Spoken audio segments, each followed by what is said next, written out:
Power on. Earth, 2018. The alliance between governments and tech giants has led to the rise of the surveillance society, distraction technology, the attention wars, and the erosion of your mind. But one show stands against this insidious system. Hosted by the podcast champion, the man of tomorrow, the golden stallion of the tech world, Brian Sovryn. He and his co-hosts form the intellectual resistance. It's time for Sovryn Tech.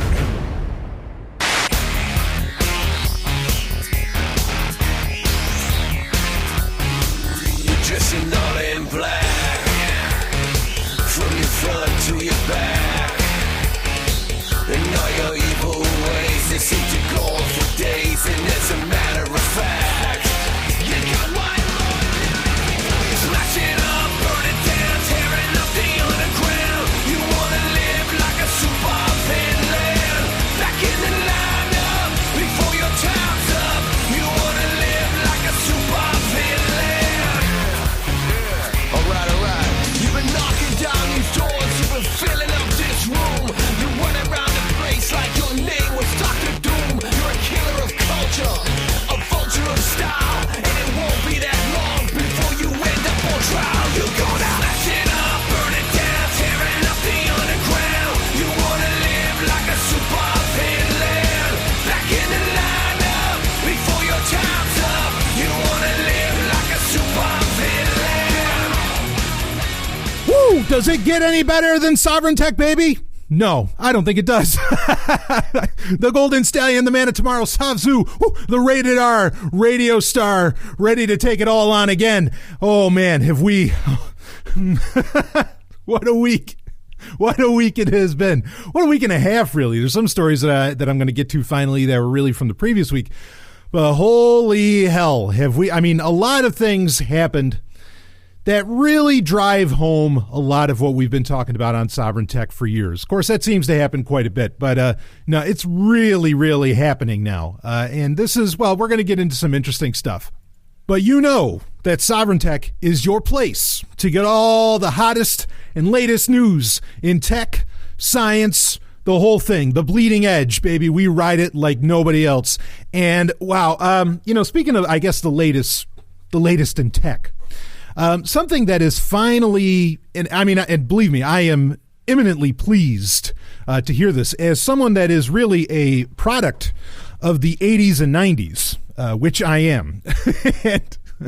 And I say that with pride, with all the cheesiness intact and everything there too. To have virtual reality finally be a reality, and it finally is. Like, now you really have a lot of investors and commentators finally, and journalists finally admitting, you know what, like VR has finally gotten over the hump, in that now it's not any kind of gimmick. It's really here to stay. Like, the numbers, it is a sustainable market now. And that is really exciting news for me, because virtual reality is something that we've wanted, forever. I mean, I don't know how many times you have to watch The Next Generation and want to hop on the holodeck. While granted, I am the kind of guy, much like Minuet would say to Commander Riker, you don't seem like the kind of man that needs a holodeck, Commander. And I am certainly that kind of man as well. But I'll admit, I do enjoy virtual reality for quite a few different things. Of course, I've talked about it many times.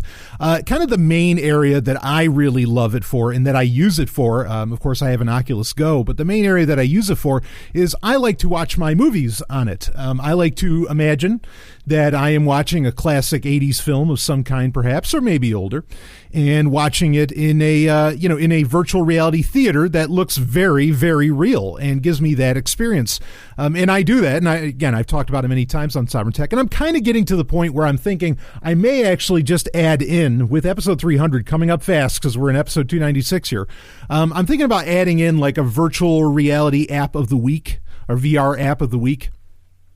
Now, I'm not so hot on augmented reality, and there's really aspects of VR that I have very little interest in. Like, I'll admit it, I'm not so crazy about gaming when it comes to VR. I'm not so crazy about, a lot of the things really that are getting developed for VR. I am intrigued by how we can express our sexuality in VR. That's an area that I don't think enough attention gets paid to in really any of the major developers of virtual reality hardware. Are honestly, they don't seem to be too hot on going down those roads, or at least supporting them explicitly.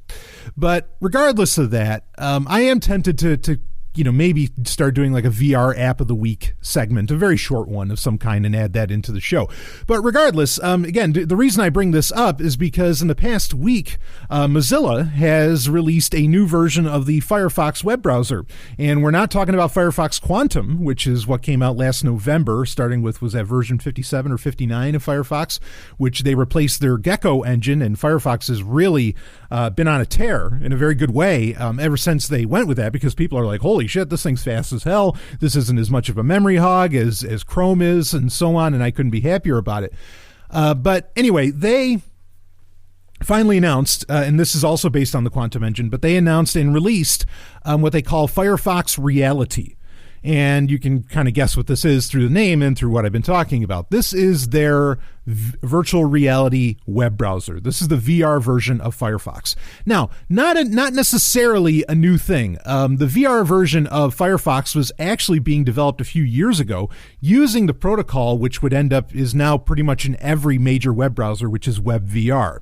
And this is, so now, for right now, it's version 1.0, so it's technically out of beta, okay, and it was a closed beta as far as I know, otherwise I would have jumped on it beforehand to try it out. But anyway, this is available really only for standalone headsets right now. So that includes Daydream VR, or Daydream if it's standalone, kind of like there's the Lenovo standalone Daydream headset. Daydream is Google's kind of latest version of virtual reality that generally connects to your phone. But if it needs the phone to plug in, apparently it doesn't work. I don't know, because I don't have a Daydream headset as far as that goes, but from what I understand, it'll only work with that. There's a certain Vive headset that it'll work with, and it will work with, maybe it still works with the mobile platform. I'm not sure, because I don't know if it works with Samsung with the Gear VR either. But it will also work with the Oculus Go, which I do have. I like I said, I do have the Oculus Go, and really, like I said, I think that that's because of the price point and the fact that it is more or less standalone. Yeah, it needs an app on your phone to install software onto it, but it's more or less a standalone app. I think this is really the winner kind of going forward, where a lot of people are willing to put in the money to taste VR, and they're getting a very interesting taste of it. So granted, that's a lower powered headset in comparison to some of the others, but it gets the point across. And so I have tested out what Firefox has released, Firefox Reality, their VR web browser. And obviously, and in Mozilla's own words, this is very early going. This is very early days. And it is. It's very early days. Like, it doesn't even support YouTube 360 yet, which the built-in web browser that the Oculus Go has can already do. There's a few different things that it really can't do kind of out of the gate. So when you open it up, now here's the problem with virtual reality, and this has been a challenge with VR and AR and MR, mixed reality, take your pick of the category. The real challenge is how do you put how do you put VR content? How do you sell that to somebody? As in, how do you show that to them on a two-dimensional screen? It's a challenge. It's a very hard thing to do. And it's honestly kind of hard for me to even describe to you in audio. If I can't even show you on video on a podcast, how the fuck do you even talk about it? Unless you've actually done it yourself. So it's been a little bit of a challenge, but I'll try and explain things for you here. So effectively, when you open up Firefox Reality, you end up in a VR environment, okay? And the default one that they have set right now, and you can choose between three of them when you go into developers options. The default one that you have is like this cave with crystals and mushrooms all over the place. Very interesting, but it's a dark cave. And then in front of you, you have some options of what you can choose, like hot links that you can go to with Firefox Reality, with the web browser. There's some stuff from within. There's some games that you can play, and there's like 360 panoramic photographs that you can go with. Now within is kind of the separate app that you can install on VR headsets, but it's also a website that you can go to. And this is what's kind of hard to understand, because I think, and in fact, when I was talking to Stephanie about it, like she says, well, wait, what exactly do you do with a VR web browser? And right, really all you're doing is with this is, I mean, this is content that could exist in app form, but you're just going to go to a URL that takes you to some kind of VR content. Now, this can grow as more and more people develop for a web browser based within virtual reality. You could effectively create entire websites that, have 360 degrees of displaying content of some kind. Okay. But yeah, in general, right. Like, what exactly do you do? Right now, really, Firefox Reality just gives you access to effectively servers, or websites if you want to call it that, but really servers that have some kind of VR content on there. For example, you can, one of the options that it displays right in front of you, and it's just like this floating window in front of you. One of the things you can choose is you can watch a music video from LCD Sound System. And you can go, you travel within the music video, like you experience the music video in a 360 degree environment. So you can do that. That's kind of interesting. Then there's a game called Soundboxing, which is another thing that you can choose, where you're pretty much listening to some kind of song. I think I was listening to Pull Me Under by Dimensions. Pull Me Under, I wish it was Pull Me Under by Dream Theater. But anyway, you can play this game and you can try to get the high score, and you have like this boxing glove in front of you, and you control it. You control the motion of it with the Oculus Go controller. And these these circular things come towards you, and you have to kind of hit them with the boxing glove. There's another game on there, and then there's some videos that you like, mini movies that you can watch, which are 360 degrees through the Within app. But you can just go with.in, and you can go there. And so effectively, I mean, and then there's you can go to, there's a Panoramoia or something like that, which is also usually an app, but you can get to it through the web browser. Bottom line being is there's not a whole lot you can do with this right now. Okay. Now you can go to normal websites, and you can go to YouTube, and you can go to these other things. Now, if the website does have some kind of 360 degree content, and that's really all Firefox Reality right now shows you, is that if there's something there with 360 degree content, you can experience it with Firefox Reality. Now, if it has that, most of the sites you can kind of choose to click on that. But otherwise, it very much works like your average two-dimensional web browser that you're, just like Firefox, that you're using on your, on your laptop or even on your smartphone. So there's not a whole lot to talk about here. Now, Mozilla said Firefox, this is version 1.0, version 1.1, which is going to have a ton of improvements and extra stuff to it, is going to be coming soon. But I don't know, unless people start designing websites that are interactive in a 360 degree way, I don't really know the purpose of a web browser on a headset, on a VR headset, like a VR web browser. Like that doesn't, unless, now here's the thing. So some may remember this, some may not. With a lot of things, I feel like I'm the only person that remembers all kinds of shit. Like I said, I'm a child of the 80s and 90s, okay? And I couldn't be happier about that, like I said, because the best shit ever made was made then.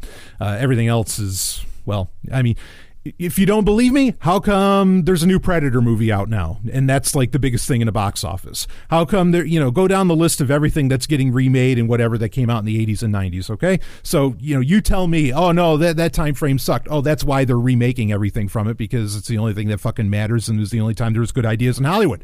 Regardless of that, anyway, okay, that's not true across the board, but it's the rule more than the exception. My point in saying all this, okay, is that in the 90s, there was a show, actually, well, not just a show, but William Shatner. Okay, now Patreon subscribers to Sovereign Tech, you listened to the recent Star Trek update. I talked about this a little bit. There was a show which was based off of a novel series by William Shatner called Tech War. Okay, and the TV show, it was on the USA Network, and it was on the Sci-Fi Channel for a little bit when the Sci-Fi Channel kind of first started out, which of course was owned by USA, then gets owned by NBC. Anyway, starring Greg Evigan, who people might remember from BJ and the Bear, right? Was it BJ McKay and the Bear or something? Whatever the hell that was. So Greg Evigan was in it. William Shatner was in it. And there's some other, actors that have gone on to do some other things that were a part of it. Anyway, this takes place kind of in the future. It's sort of a cop show. And there's this there's this drug called tech, which is like this VR tech that lets you experience kind of a hyper reality when you put on this headset and you put in, effectively the drug, but it'll burn your brain out. And so, it's illegal, blah, blah, blah, blah, blah. Interesting stuff. William Shatner, I think, was brilliant. I love the novels. I love the TV show. I love the DOS game that came out for it. I think it's all fantastic. So in this show, again, it's in the near future, okay, from the 90s anyway. When you want to go through the World Wide Web of that era, of that time, you sit down in a chair, you put on this little headset, okay, and what you'll see is it'll be more like AR, like augmented reality. You'll have this bubble around you that gives you a 360-degree representation of literally going through a network, kind of similar to maybe what you saw in Johnny Mnemonic with Keanu Reeves, another enjoyable little romp. I actually love that movie. But anyway, and you literally travel through the network. It looks like you're going through Ethernet cables, but it's all an augmented representation of that you're seeing. So now, if we get to that point, that would be really interesting. But we're not going to get to that point because here's the reason that's not going to happen. As great an idea as I think that is, if that was how we experience, say, a web browser, where you're literally traveling through networks and you saw what it was like to travel through the networks, that would be really great because then you'd have an actual understanding through a 3D representation of how networks and computers actually fucking function, right? It'd be almost like Tron. You're actually going through the logic gate and so on. Okay. I think that would be wonderful. But here's the problem is that people are stupid. And yes, they are. And so people don't want to understand how this shit works. They just want it to work for them and then they move on. Now, I understand that appeal. Okay. I just think that's a recipe for disaster because if you don't understand how something works, you don't really control it. And we're going to get into a lot of that throughout the show. Okay. This episode. But if that's what we were looking at, okay, then a web browser in VR would be a great idea. But again, first off, Silicon Valley doesn't want you to understand how this shit works. And no, they don't. They want everything to just be, what does Apple say? Oh, it needs to work like magic. You shouldn't have to do anything. Well, they're not the only company that's feeling that way these days. But anyway, most people don't want that. So yeah, honestly, Firefox Reality, it's interesting. And maybe someone's going to come up with some kind of compelling content that equates to a website. But until we have that, this is pointless. Just install the fucking app for within or the game that you're going to play or whatever, and let the app take you to the goddamn content that's stored on some server somewhere. Really, this is Firefox Reality right now, not because of its lack of features, but because of lack of content. It's fucking pointless. It's really, really pointless. Unless you just love sitting in VR and you want to read blog posts in VR, which maybe there's people that like to do that. I don't know. Unless if we could get to a social aspect, this is where another place where a VR web browser would get interesting. If you were hanging out with people in an Oculus room, okay, in VR, and you wanted to look at a website together or interact, sadly, on Facebook, which I hope you don't, together or something like that, okay, then that kind of makes sense. But that's not at all what's happening right now. So, yeah, this is early goings, but it also feels very pointless. And it's a roll of the dice whether it's ever going to have a point. I'm not going to claim that nobody could make compelling, genuine web content that equates to a website. But right now, all of it is pretty much just an app going through a web browser. Yeah, I know that's kind of what PWAs are, right? And that's the future, blah, blah, blah. But yeah, I don't know. It all feels kind of pointless. So Firefox Reality, it's a thing. You can try it out. You can install it. And it does what it does. But that's the whole thing is it doesn't do much. And it just feels kind of pointless. I guess, again, if you're just sitting in, because that's another thing too, right, is that a lot of these VR environments don't allow for multitasking. So a VR website could be cool, or a VR web browser could be cool if you did want, say you were playing a game in VR and you wanted the walkthrough for the game to the left of you. But you can't do that right now in any of these headsets. So this all just feels very pointless, but maybe it'll have a point in the future. That's what I got for you. Now, speaking of people not understanding their shit and not understanding how technology works, and really the tech giants, this is the more important point I think to bring up, because there's always going to be stupid people and, there's always going to be tons of them. The tech giants, though, want you to be stupid. And yes, they do. And here's the proof. Amazon had, out of nowhere, on, I guess this was Thursday, on September 20th, they had a surprise hardware event. People kind of knew that it was coming, and there were some leaks of some of what they were going to talk about at this hardware event. But they had a hardware event, and it was all Echo all the time. I mean, everything was the Echo. Okay, like, and there were 14 different devices. One of them was a Fire TV as well. There was a Fire TV that has what they call Recast now, which allows you to watch like ABC, CBS, and so on. So you get to watch the big networks on Fire TV now. That was kind of the big announcement with that. Otherwise, there wasn't that much of a big deal. But wow, I mean, they hammered people with effectively the Amazon Home. That's really what they laid out here. And I mean, right down to the fucking microwave and wall clock. That's how far they went. Yes, there is an Alexa microwave. I'm not fucking kidding you. So we'll talk about some of what they announced, some of the devices that they announced here. But here's the thing that they made very clear during this entire hardware event, okay? And this is not something that they put out live. I think maybe you can watch it online now, but basically you had to read from, whatever sources online, other tech journalists to be able to, that were actually at the event, to be able to see what was going on. I don't know why that was, because if you have a surprise event, wouldn't it be, I mean, and fuck, they own AWS, you can handle the, you can handle the bandwidth. Well, anyway, they didn't do that, so you have to learn about it after the fact. So a major point that they were bringing home to your home is that all they want you to do with all of these different devices that they laid out, and they laid out a ton, they want you to plug in an Amazon device effectively and not have to do anything. You don't have to put in your Wi-Fi password.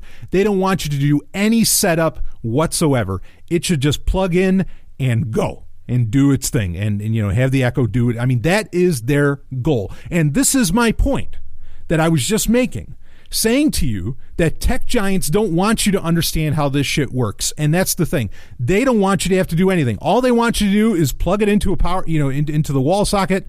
And then everything else is just, what does Apple say again? Magic. Everything else is just magic.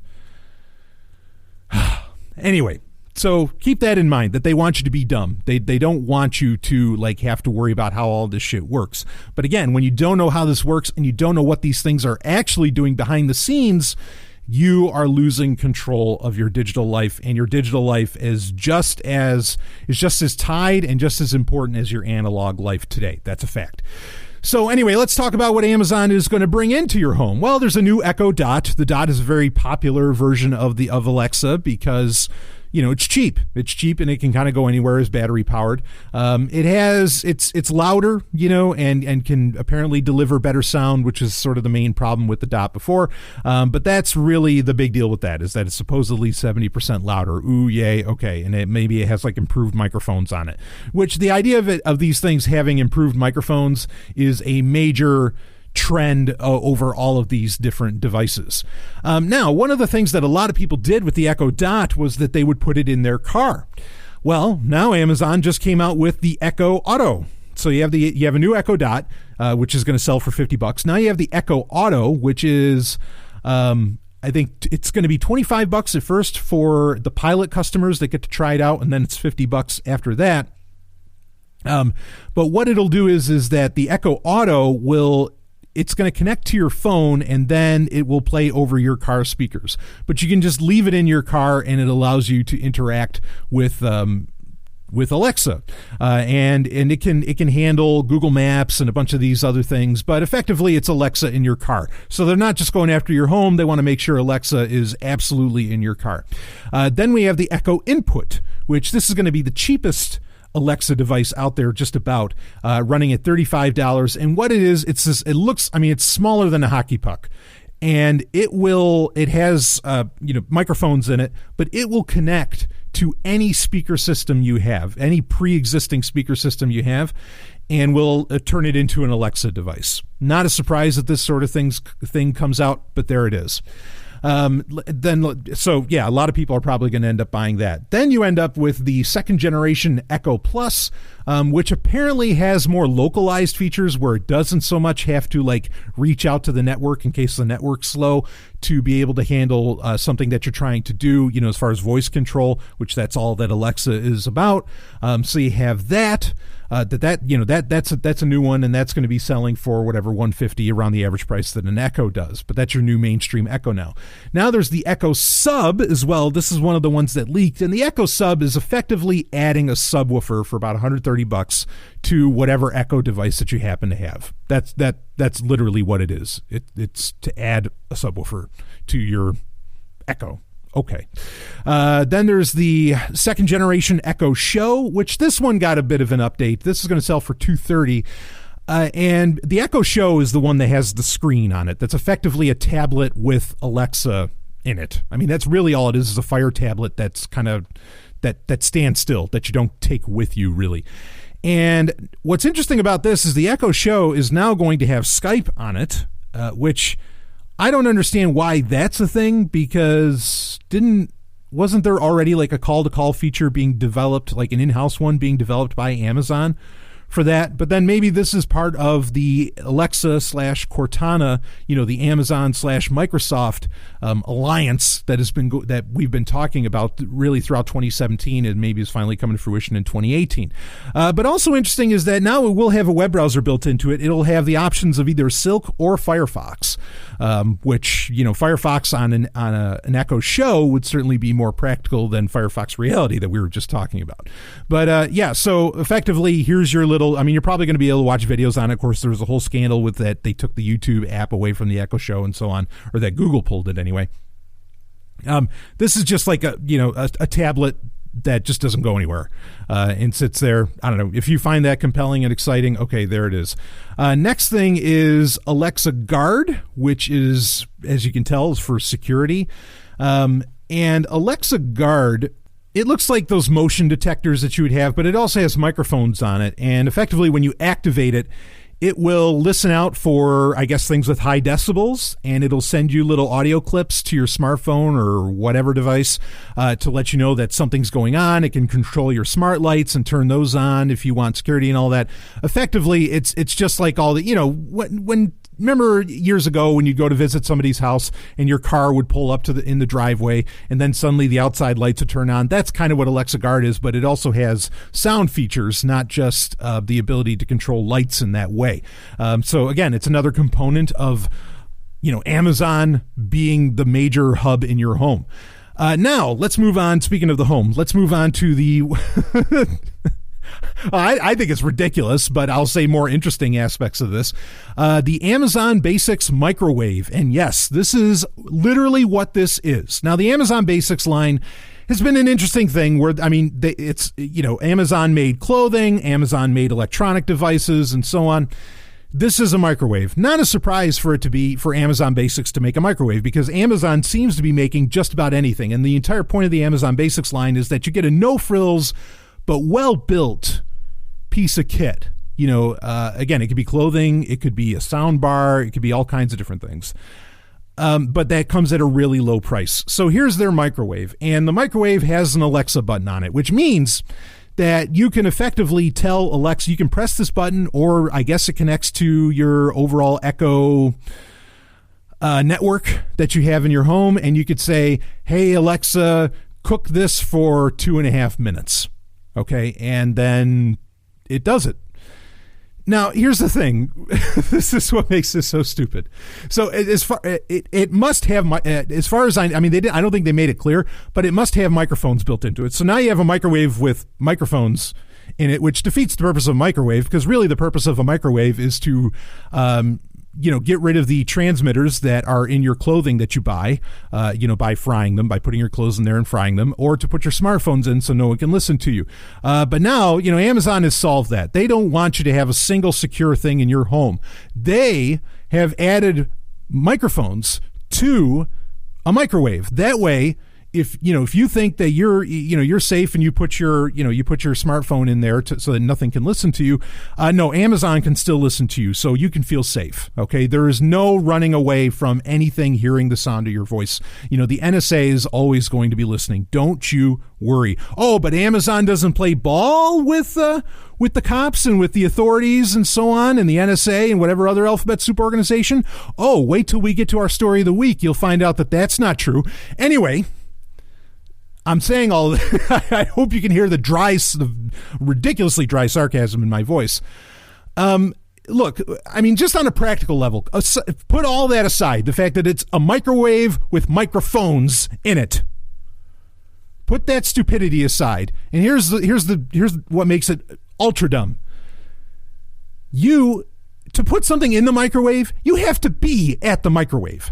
And are you seriously going to tell me that it's quicker for you to stand in front of that microwave? So again, there's no point in controlling it from like your bedroom, okay? What are you going to do? You're going to be to have this connect to all of your smart speakers around your house. You're going to talk from your bedroom and say, Alexa, cook that, reheat those fries for 2.5 minutes. Wait, but somebody's got to be there to put the fries into the fucking microwave, right?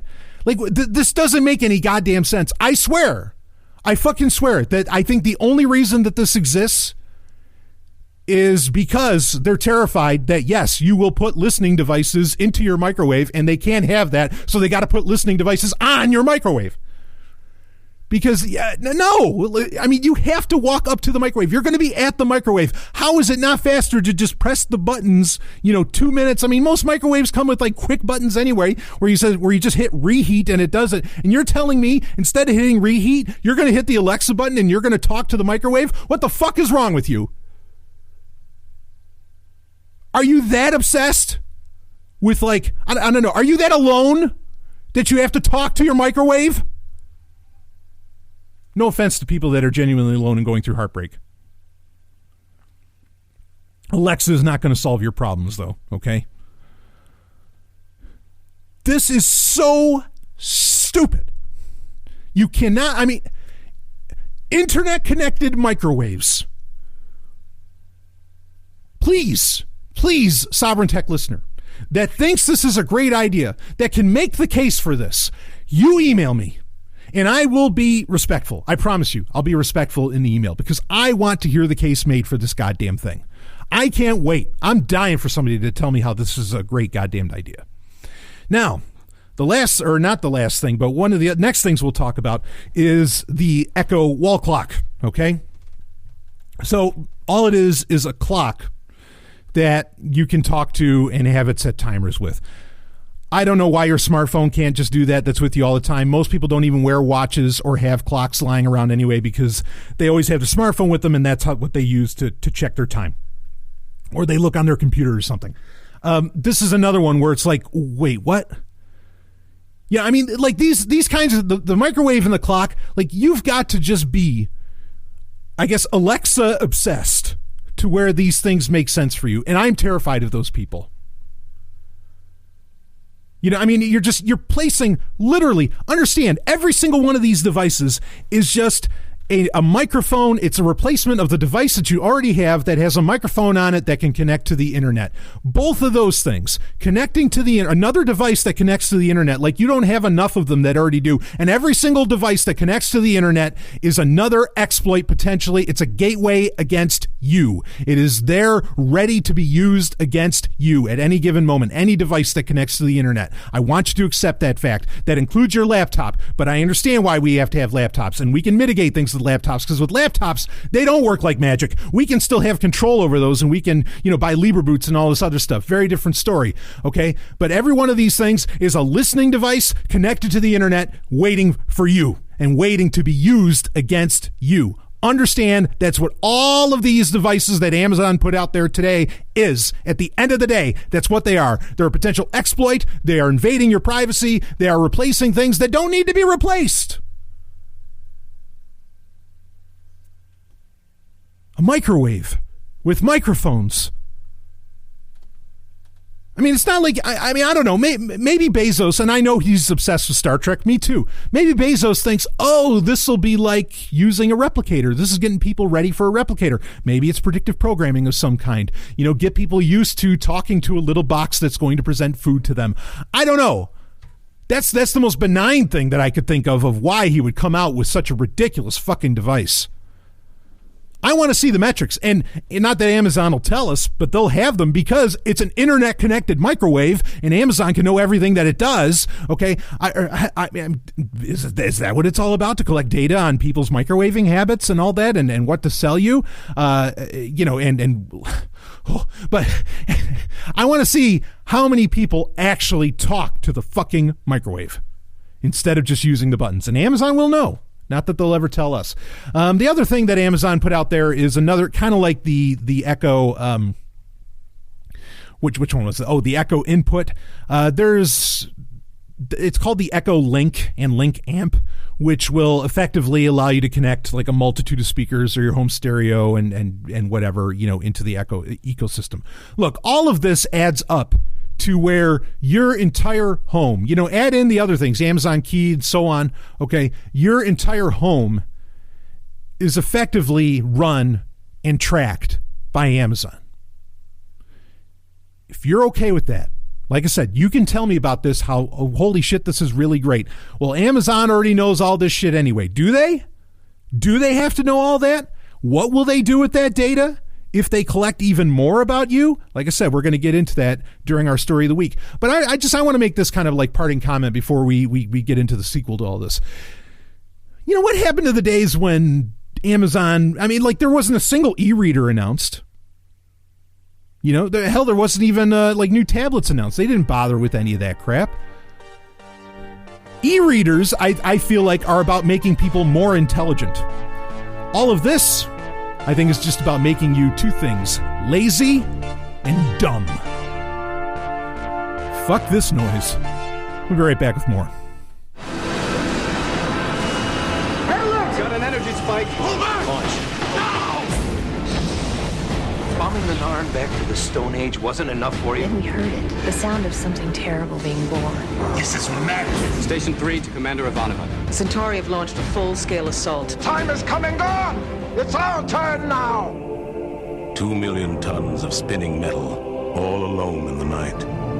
A world where empires rise and fall, where dreams are born and die, where war and hatred are challenged by love and faith. In the third age of mankind, an age plagued by an evil empire that seeks to destroy humanity. It is our last, best hope for peace, for victory, for freedom. It is Babylon 5. Babylon 5 is available for download on your favorite torrent site. See it now to experience the greatest show in television history. Babylon 5.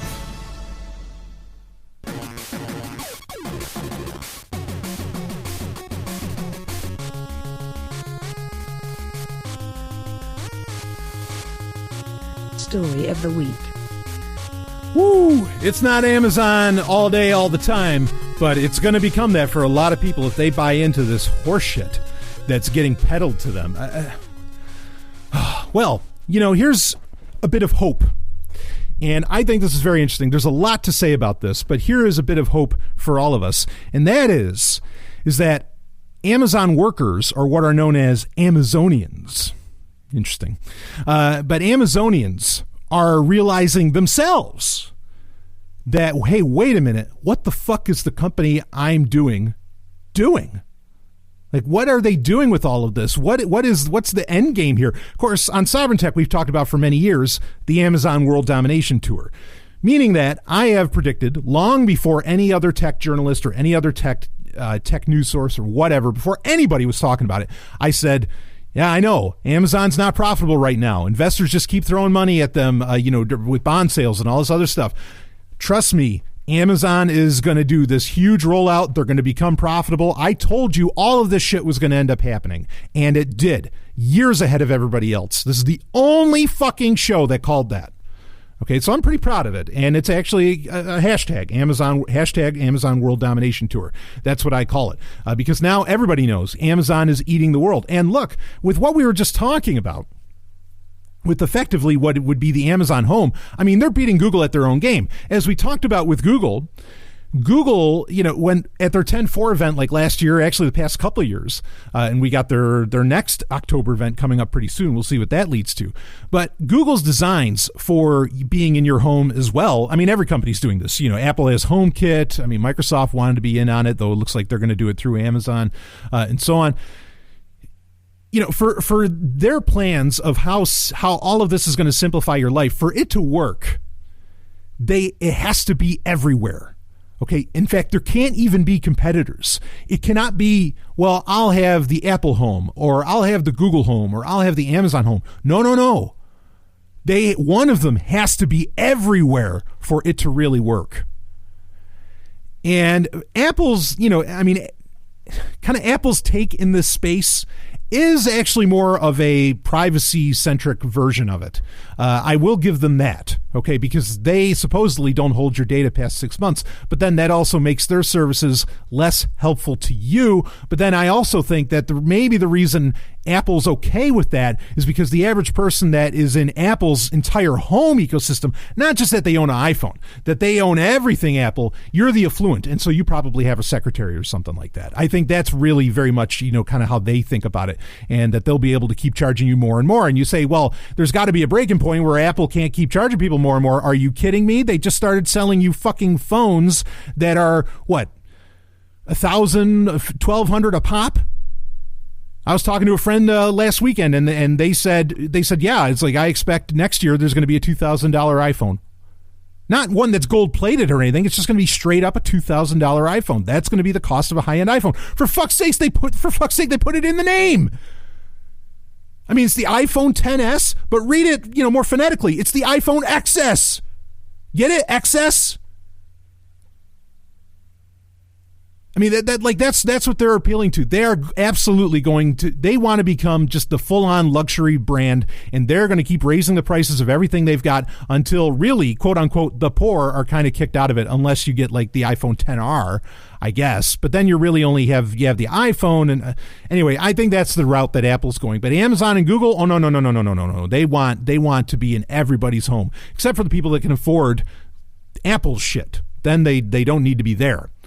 But I think that's really the plan. And look, where can all of this data, I mean, you can say, oh, yeah, I love all this automation. I want all this automation. But again, that's all for that automation to work. It is so much data being collected about you and what is going on with that data. Well, fortunately, like I said at the beginning here, Amazon workers are starting to say, holy shit. With the amount of places that our company's in and the data the data that they could schlep off to governments, we might have a problem here. This is a story from The Independent, and it's from, it's from back in June of 2018. So this is before all this shit even got released. It's very interesting. So it's Amazon workers, quote unquote, refuse to build tech for U.S. immigration, warning Jeff Bezos of IBM's Nazi legacy. So here's the underline. IBM systems were employed in the 1940s to help Hitler. We will not let that happen again. And that's a quote from Amazon workers, from Amazonians. Now, I want to read some of the story here, but let me make this abundantly clear, is that I've talked about that for a very long time. This has been one of my major arguments, including in the blockchain space, against the use of identity systems that are like hard identity systems and that you don't have actual control over of what information actually needs to go out. Because, yes, there's a great book by Edwin Black. Again, I've talked about this for years on Sovereign Tech, not just Amazon. I've been talking about identity systems and the dangers there too. Okay. You have the book by Edwin Black called IBM and the Holocaust, and it talks about what's known as DEAMOG, which was an IBM system. I mean, it's effectively what allowed Nazi Germany to round up the Jews because they knew who they were and everything was being, tracked and so on. And this was just with simple punch card systems. Fuck what a government could do with Amazon being in every little place of your home, including your goddamn microwave. Let's read this here. People working for Amazon have written to the company's CEO, Jeff Bezos, to protest the sale of facial recognition tools and other technology to police departments and government agencies. Stallion breaking in, that's recognition or recognition, but it's spelled with a K instead of a C. It's R-E-K-O-G. Okay, we've talked about that in the past on Sovereign Tech. Reading on, the workers cite the use of Amazon technology by the U.S. Department of Homeland Security and the Immigration and Customs Enforcement, so DHS and ICE, agency, which have been criticized for enforcing Donald Trump's quote, zero tolerance, end quote, policy, which has seen parents separated from their children at the U.S. border. Quote, as ethically concerned Amazonians, we demand a choice in what we build and a say in how it is used. We learn from history and we understand how IBM systems were employed in the 1940s to help Hitler, end quote. This is a letter sent to Jeff Bezos. Quote, IBM did not take responsibility then, and by the time their role was understood, it was too late. We will not let that happen again. The time to act is now, end quote. Thank you, Amazonians. Stallion breaking in. Holocaust experts claim IBM's German subsidiary directly supplied the Nazis with technology which assisted the operation of concentration camps at Auschwitz and Treblinka. The letter comes days after 19 Amazon shareholders, folks, Stallion breaking in, investors, okay, wrote to Mr. Bezos urging him to halt the sale of facial recognition to police and government agencies, as they fear the firm's involvement could ultimately drive down its value. The American Civil Liberties Union revealed earlier this year how Amazon is marketing its powerful AWS recognition tool, again, that's with a K, to law enforcement agencies, a practice the workers claim is making the firm implicit in alleged human rights abuses. Quote, we are concerned the technology would be used to unfairly and disproportionately target and surveil people of color, immigrants, and civil society organizations, end quote, the shareholders' letter stated. Now, that's not coming from Amazonians. That's coming from fucking investors. Say, whoa, we've got, shit's getting crazy in this country. You need to back the fuck off of handing shit over to governments. This is very reminiscent, Stallion breaking in, this is very reminiscent, of course, of how Google workers, Googlers, I don't know whatever the fuck they call themselves, okay, Google workers are saying, wait a minute, you're playing ball with the Chinese government? Well, fuck you, we're not going to work here, see you later. If you're going to create like censored and banned content and all this other, no, this goes against, everything we understand. And what's funny is that, all right, no, I want to finish reading it. Then I'll tell you what's funny about this.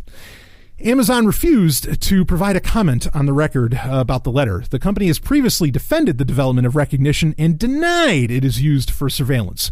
Quote, as a technology, Amazon recognition has many useful applications in the real world, end quote, a company spokesperson said. Quote, our quality of life would be much worse today if we outlawed new technology because some people could choose to abuse the technology, end quote.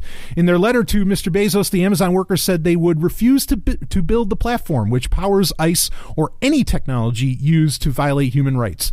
Listing 3 demands, the workers called on the CEO to stop selling the technology to law enforcement, stop providing infrastructure to partners which enable ICE, and implement stronger transparency measures. Quote, our company should not be in the surveillance business. We should not be in the policing business. We should not be in the business of supporting those who monitor and oppress marginalized populations, end quote. The letter concludes, and that's the end of the story here. Now, here's the thing. Oh, Amazon can say, oh, yeah, no. We don't turn over Alexa data over to local authorities. Oh, local authorities, right? Because there's that classic case where they wanted Alexa data or Echo data based upon, there was that murder, was it in Arkansas or Alabama or something like that? We talked about that years ago. I mean, good on Amazon, I guess, for not doing it then. But, do you think that they don't have some kind of relationship with the NSA? Or that they don't have some kind of relationship, again, with a lot of this other stuff, or, with take your pick of the alphabet soup organization that's out there, or that the alphabet soup organization itself doesn't have back doors to get access to this data? Of course they do. And it's about time that we might as well believe this shit, okay, because, for too long, people didn't believe this, and then Edward Snowden had to come out with all of his data and say, no, look, guess what, all the conspiracy theorists, actually, they were right. AT&T is working with the government and listening to you at all times. They have whole apartments that they rent out filled with listening equipment. You go down the list of it. Google absolutely, lets whoever, they have a revolving door with the government, blah, blah, blah. I mean, why, this shouldn't shock anybody anymore. Amazon can claim that they don't do that, but we also know, again, I bring this up many times, but by law, as discovered by late great activist Casper Bowden, who originally worked for Microsoft, he found out that pretty much if you have servers in the U.S., you are required by law to, at any given moment, hand over that data that is on those servers. Does that include all the shit that that gets collected from all the bullshit that you just bought, all the Echo ecosystem and the microwave and everything that you bought and put into your home? You bet your goddamn ass it does. And the irony here is that I put good money on it. Now, I mean, politically, look, I'm an anarchist. Okay, I don't put any flags on that. I'm an anarchist. I'd like to think that I sit above this entire left-right paradigm. Okay, but I would be remiss if I didn't point out that the irony here is that you have a lot of people who maybe would be considered more on the right, or people that would consider themselves libertarian who think that they sit above the left-right paradigm or something, that they say, oh, Amazon, isn't this wonderful? Oh, Amazon, what they're giving us, oh, this is so great, blah, blah, blah. I bet this is, and look, you're wrong.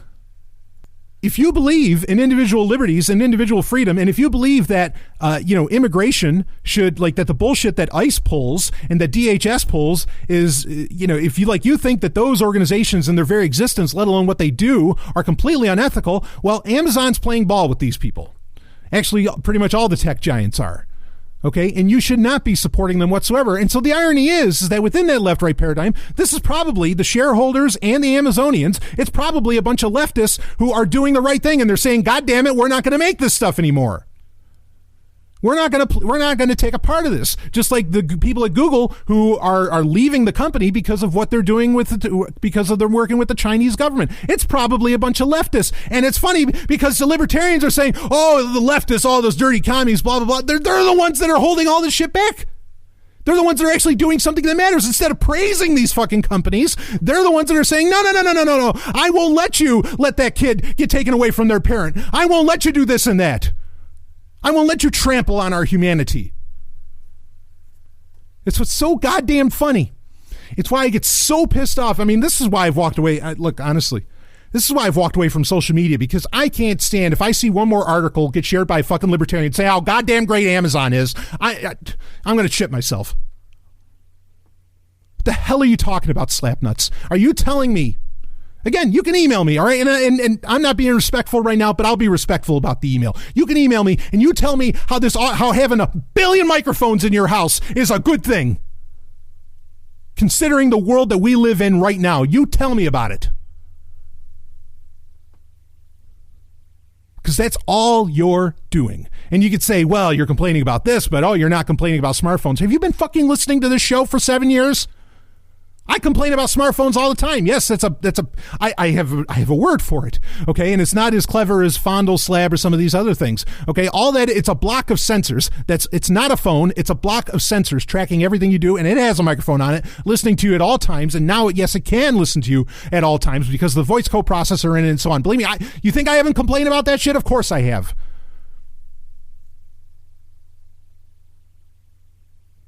Every one of these tech giants is out to fucking get you. Don't praise them for shit. And I'm not saying, look, now some people, got kind of, some actually libertarians and anarchists got hot and bothered about this. And they said, well, I won't support Amazon. I won't do this, blah, blah, blah. Okay. I appreciate that. I understand what you're saying. Okay. Now you got to be careful with that. Because to say, well, I don't use Amazon, and then to start going on a crucifying anybody that buys stuff from Amazon, no, okay? Your principles are your principles, but if you live by your principles 100%, if you follow them really 100% of the way, you're just going to walk around naked and hungry. Because there's government money everywhere, and there's all this stuff everywhere. I understand that. Okay, so when I am saying to you, what the fuck are you doing putting this shit in your home? Look, here's the thing. You don't need this. Do you really need a wall clock with a microphone in it? Do you really need a microwave with microphones in it? No. I'm telling you practical things. I'm saying mitigate this shit. Hold it back. In fact, I've been saying for years, look, you can't take on, because if you're going to complain about Amazon, right? And I am complaining about Amazon here, and that's why I'm trying to bring up it's all the tech giants. Sure. Okay. You could argue that, look, refusing to use Facebook, not buying into their entire Amazon's eco ecosystem and effectively turning your home and everybody that even visits it, let alone lives with it, including your children, and so on, and your loved ones and all these people, that they're pretty much, just as far as their privacy goes, they're just bending over and grabbing the ankles. You could argue that not doing that is really a form of activism. You could even go so far, and I don't like to use these terms, but you could go so far as to say that you're at war with the tech giants. Well, as someone that's actually been in wars, let me give you a little piece of advice, okay? Only an idiot fights a war on two fronts. The heir to the throne of kingdom of idiots fights a war on 4 to 12 fronts, okay? Here's the thing. You want to be an activist against what the tech giants are doing? I support you. I am with you. Okay. I do it in my own life. Okay. Here's the thing. You got to do it one company at a time. Okay. You cannot, it is honestly, the way that everything is set up, it is completely impractical to suddenly say, well, I'm not going to use any of the, I'm not going to buy anything from Amazon. I'm not going to be on this. I'm not going to be on that, blah, blah, blah. I'm not going to use Google search. I'm not going to, some of it you can kind of get away from, but at some point or another, the way that everything's been tied in, you're going to have to use your Google account. You're going to have to use your Amazon account, or, you're going to have to order something from Amazon, or you're going to have to do this, blah, blah, blah, blah, blah. Okay. I want to sympathize with that, because that is absolutely true. But I've said this before. I said this 2 years ago. It was in episode 200, actually, and we're in episode 296. We'll do this one company at a time. First things first. And in my opinion, you take down Facebook, because Facebook's the thing. You don't need Facebook. Okay? You don't need to, Facebook, you don't generally buy something from Facebook. Okay? There isn't Facebook Docs to integrate, to work with some team or something. There isn't Facebook email. Okay. Take down Facebook first, because they are admittedly, openly the most egregious with your data. They are horrid stewards of your data and will absolutely use it against you. In fact, they'll even engage in behavioral experiments against you, which is far worse than just about any other tech giant. Okay. So take down Facebook first. Then we can go after Google. Then we can go after another one. My point is, pick your targets. Okay, you want to do activism against these companies, because this is bullshit. But there are little things you can do against all of them. Sure, little things though. Let's be clear, it's little. I'm not saying you don't use Amazon, don't buy stuff from Amazon. I'm saying don't buy into their bullshit that you don't need. You don't need a microwave with microphones. You don't need an Echo. Not right now, anyway. And hopefully, with enough people send the market signal to them, then you never will. You think Amazon's plans can't fail? Of course they can. Where's the Fire Phone? Oh, nobody has the Fire Phone. Why? Because the market spoke. Nobody bought it, and they said, I don't need that from Amazon. Well, tell them that about the Echo. I don't need that shit. Because what is it doing? Amazonians and investors themselves. And what, you think they don't have an inside track? Amazon can tell you whatever the fuck they want. The workers in there and the investors, they are ultimately the people that, in a very real sense, control what goes down in that company. And I don't know if these Amazonians are going to do the proverbial or the modern version of throwing Sabo, okay, into the, into the chutes, okay, which is where sabotage comes from, right? Okay, I don't know if they're going to do that or what. I'll just fucking say it. I hope so. I hope they fuck with Amazon shit right from the inside. This is ugly. But that you think they know what's going on. They're telling you, okay, Amazon says, no, we don't hand it over to them. But then, you got investors and you have workers saying, no, this is going on. And Amazon, you got to stop, either because of ethics or because people are afraid that it's going to punch them in their wallet like the investors. But I'm glad that this is happening. I think it's so funny, because a lot of people talk about, okay, how, we're getting the message out there that, human rights got to matter, but then nobody actually cares about human rights when they say, we got to go to war with, I don't know, pick your country or something. And then suddenly the leftists are like, oh no, we won't do that. No. Apparently the leftists have had enough. And they are getting into very direct action right at the consumer level. Saying, right in the company itself, saying, no, we're not going to let this company get away with this shit. Bravo. I'm not a leftist, but bravo. I think that that's fucking awesome that that's going on, that it's happening at Google, that it's happening at Amazon, and I hope it happens at, in more companies, and that they finally do. I mean, that these millennials that everybody complains about actually do live up to what they've, the liberal agenda that they've been taught, and they say to themselves, no, goddammit, like, there's human rights, and we got to start respecting these, and we can't be listening in, and we can't be selling this stuff off to governments, we can't do this, can't do that. I think it's great. So this is actually very hopeful, in my opinion. Now, do they have a right to tell Jeff Bezos how to run his company? Not exactly. Not exactly. But at the same time, just like you don't want to buy something from a company, do they have the right to say, no, we're not going to build this shit? Sure. Can they go get another job? Sure. But then hopefully after a while, enough people, enough brains leave these companies behind that, these companies can't engage in the bullshit and the corporatism working with the government that they want to do, which, that's the guaranteed money, right? Not just with consumer products. The guaranteed money is getting the money from the printing press, which is the government itself. So bottom line, I think this is great. I think it's great that there are people that are actually doing something real about how these companies are really trampling all over us and working with the government instead of sharing stories and writing blog posts about how wonderful they are. I think that's dynamite. I am so excited for that is finally going on, that some people are living by their principles and practice them in the ways that they can, in the ways that work for them. So I think this is damn hopeful. Anyway, we'll be right back with some more Sovryn Tech. Woo! And maybe we'll lighten things up, though. You know me, probably not.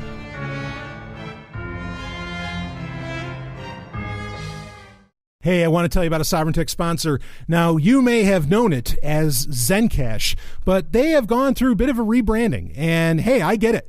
The rebranding is Horizon. And again, not like Horizon, Horizon. So Horizen. And you can find their website, horizon.global. And I mean, they're still, the monetary, the cryptocurrency is still called ZenCash and so on. But again, like we've always said, ZenCash was originally an entire platform, and Horizon is putting that on the horizon, baby. So you want to check it out. Go to Horizon. Again, it's HORIZEN.global, Horizon.global, and I thank them for sponsoring Sovryn Tech. Now, let's get back to the show. Woo! This week in blockchain. It is time to talk some blockchain tech, baby. And we do this, now pretty much every week, now that there's a full-on segment for it. I'll be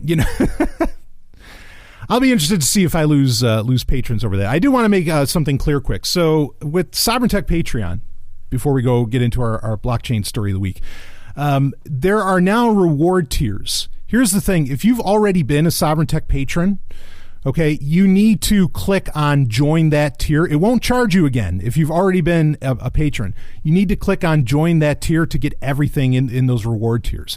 Because there's going to be an exclusive podcast that's only for $5 patrons or patrons that donate at least $5 and up. There's some other ones. You got to take a look at it, patreon.com/SovrynTech. But please make sure you are signing up for the reward tiers. Again, it won't charge you again. But if you don't click join the reward tiers at the main Patreon page for Sovryn Tech, you won't get access to everything that gets out for it. I mean, there's all kinds of cool stuff that's coming out in the different reward tiers. So make sure you're jumping on that. Okay, so let's talk about this. This is one of the rare opportunities where it's actually worthwhile, I guess, to talk about smartphones today.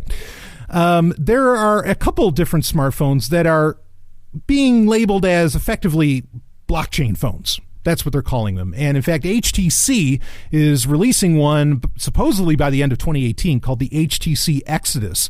There's also the Sovryn Labs Finny, which is another one. I think both of those are supposed to be out at some point at the end of the year. And I've been keeping an eye on this development for a while because the Exodus was actually was announced months ago. And the whole time I've just been kind of wondering, all right, what exactly does this mean?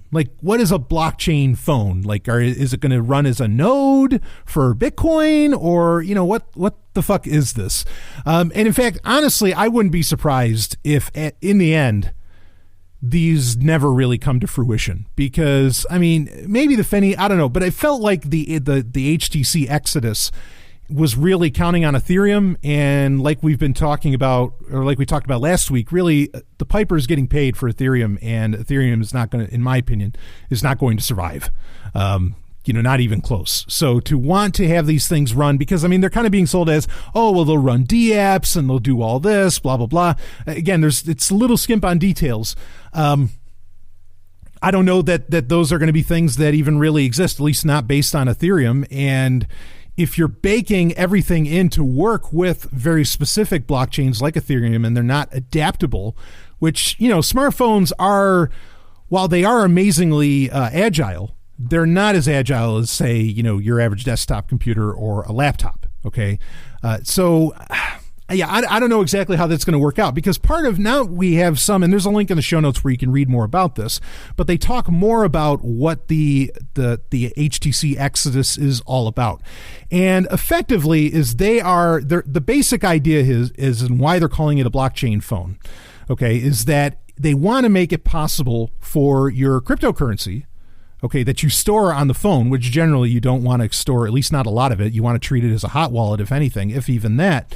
They want you to store, your cryptocurrency on your phone. And of course that makes sense to want that, because if cryptocurrency is going to become the, money du jour, okay, and what everybody uses all the time, okay, that it's going to need to be portable, right? You shouldn't have to break out your laptop every time you want to spend some kind of cryptocurrency. It needs to happen on the smartphone. But a smartphone is not the most secure platform. I mean, certainly you think about Android and, you run into all kinds of problems. And then Apple, of course, is very reticent to allow for a multitude of cryptocurrencies to really work with their with iOS and so on. Like they would block off certain currencies in the Jax wallet and whatnot. Now, granted, I know everybody got excited because apparently in Mac OS or something, Apple put in, I don't know, a little picture of Bitcoin, and everybody's like, oh my God, Apple likes Bitcoin.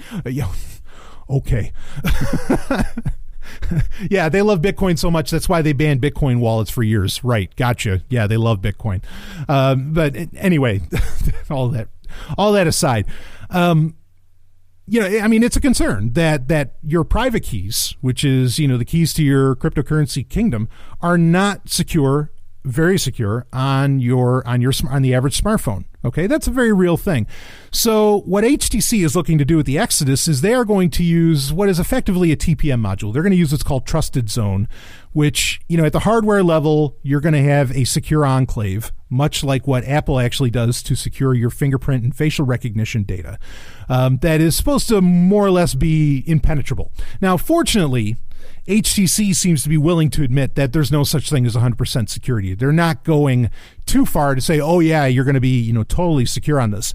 And in fact, Trusted Zone is not a new technology. Trusted Zone's been around for a while, and there have been multiple times where, via security research, and I think even in the wild, there's been one or two where Trusted Zone has been, there has been an exploit against Trusted Zone, and it's there's an attack vector and people have gotten into that secure enclave.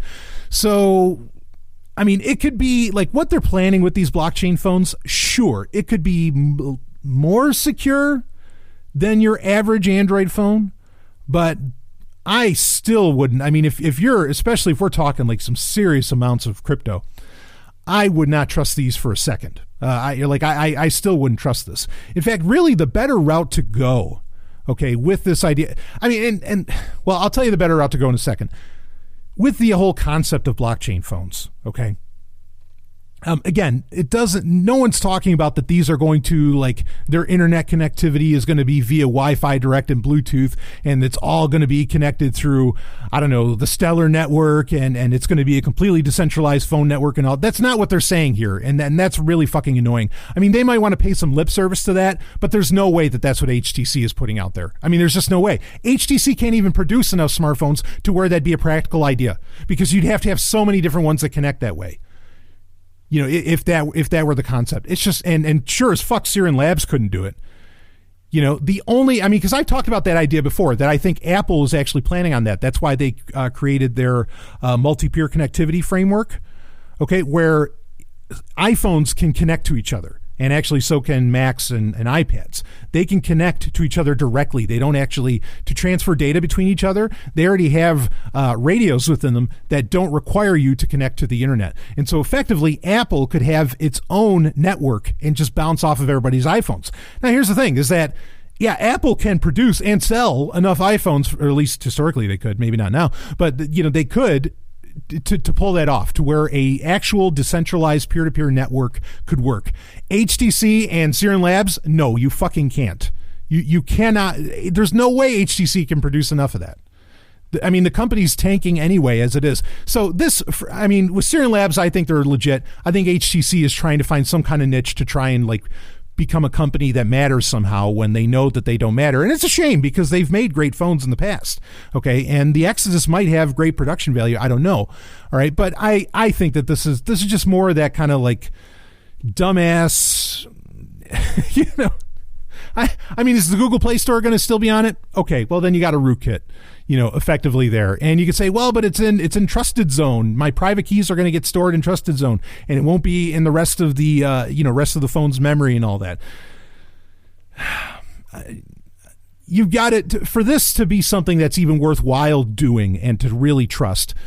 You've got to build, I think you have to build an entirely new OS from the ground up to make this worthwhile. That's what I think. Or, you know, I mean, you could make cold storage wallets on an Android phone, but that it's an Android phone that only communicates via QR codes and doesn't use Wi-Fi or any of its other radios. Like that's how you do that. And I've talked about that in the past, how to do that. If you have a smartphone and you want to have a more trusted wallet on there that might have more significant amounts of, let's say, Bitcoin, I mean, really the way to go with that is get like a Trezor Model T, because that can actually interact with the Mycelium wallet. And but then you have, you know, where really like your keys are being controlled by your Trezor device, not so much by the Mycelium wallet. That's the more interesting way to go, I think. You don't need to buy one of these smartphones that are designed for blockchain. I think this is going to crash and burn. I could end up being wrong, and I'll admit it if I am, but I really think this whole idea of blockchain phones, unless it's something being devised literally from the ground up, and I don't just mean hardware, I mean software, the whole thing, and it's not based, and it can't be based on Ethereum, you know, unless it's that, crash and burn, and I don't mean that in the positive sense, like robot jocks. I'll be back with more Sovryn Tech. Woo. From Big Finish Productions, Blake 7, The Classic Audio Adventures. I'm taking Liberator in on manual. We'll be in teleport range in 2 minutes. What the hell was that? Information. Liberator has been attacked. You don't say. Put up the force wall. Confirmed. Message to all ground commanders. Initiate the final phase. Let's crush these rebels once and for all. My name is Avon. Kerr Avon. Kerr Avon. Our hostage arrives, which you may be unnecessary. As a hostage, it's nice to be superfluous. You can go to blake7.com to find more of the new adventures of one of science fiction's greatest masterpieces, Blake 7, at blake7.com.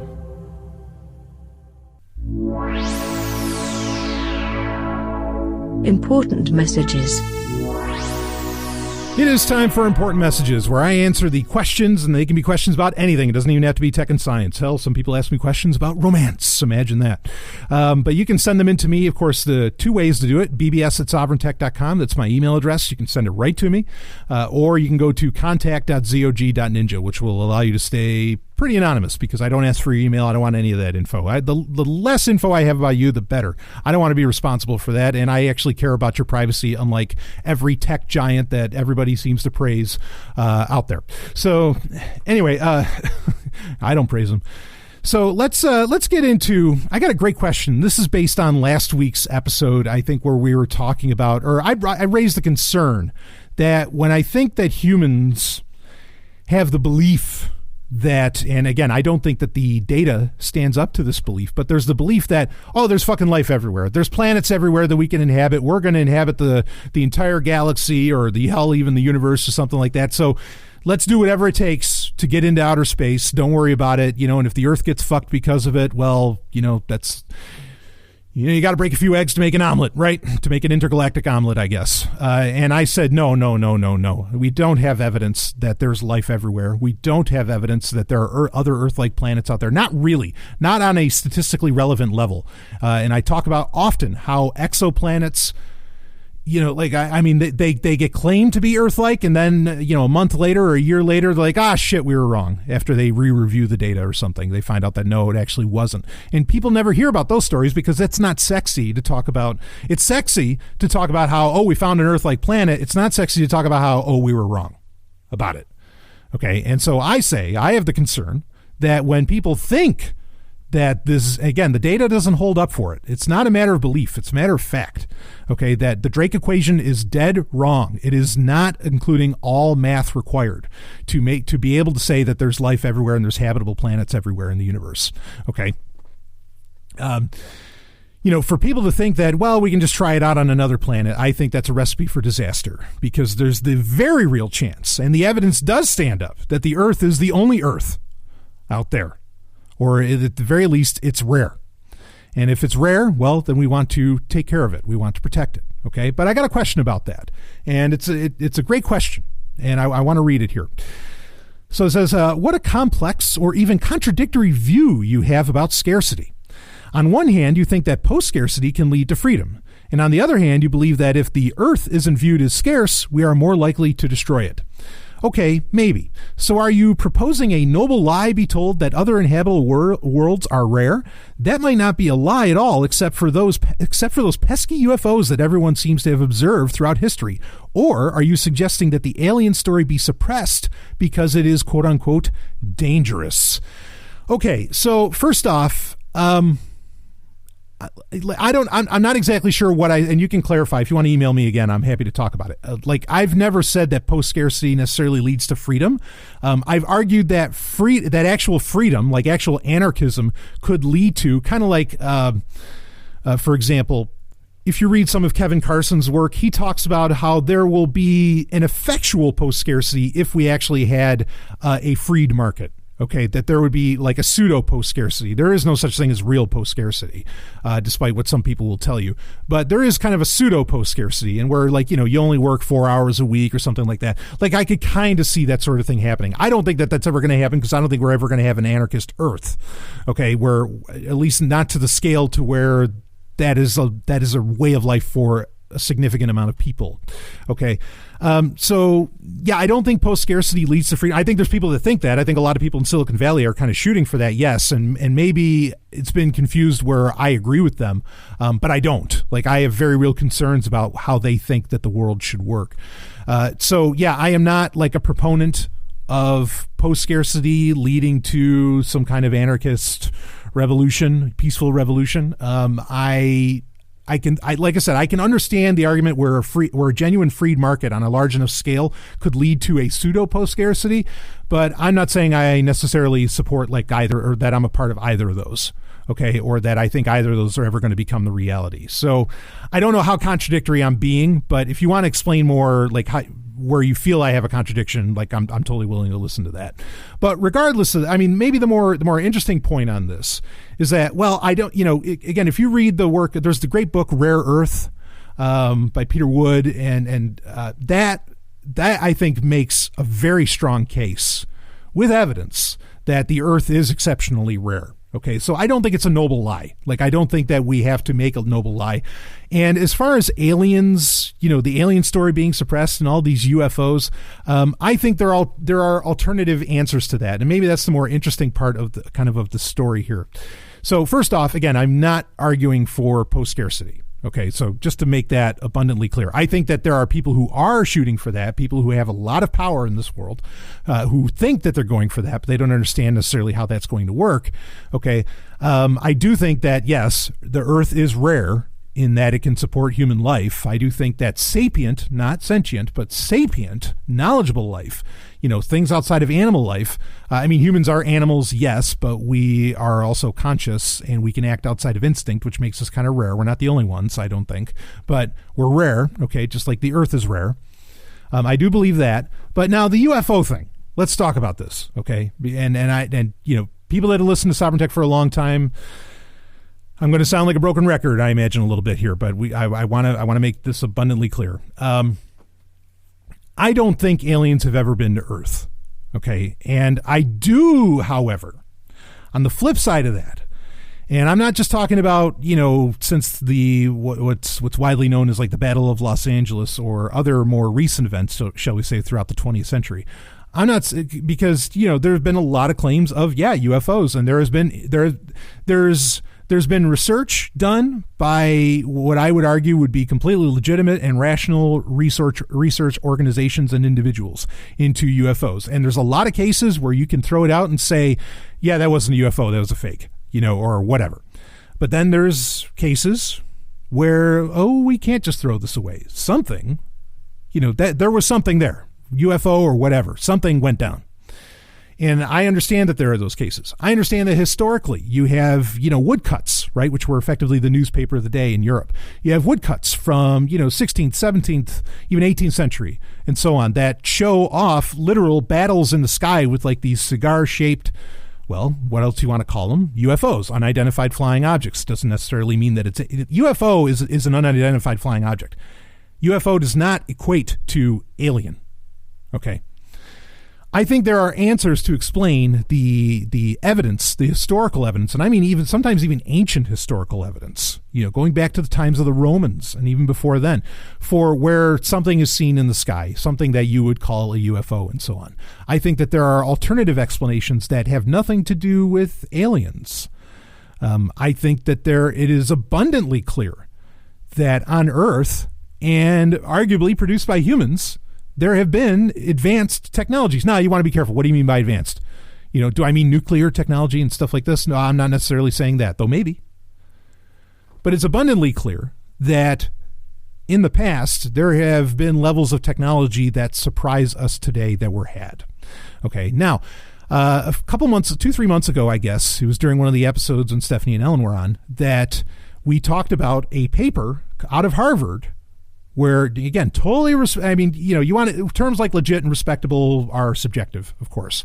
Okay, but by mainstream academia, a completely respectable person got up on the podium and read off his paper and pretty much said, look, if, even if the dinosaurs, say nothing of humans, even if the dinosaurs had an advanced civilization where they're driving around in cars, we would have no evidence of that today. After 65 million years, it'd be wiped clean from the earth. We'd have practically no evidence that sort of thing ever existed. The point that he was making is that there could have been advanced civilizations on Earth that, could have already been wiped clean. We could be the third or fourth civilization that has been on this planet, advanced civilization that has been on this planet.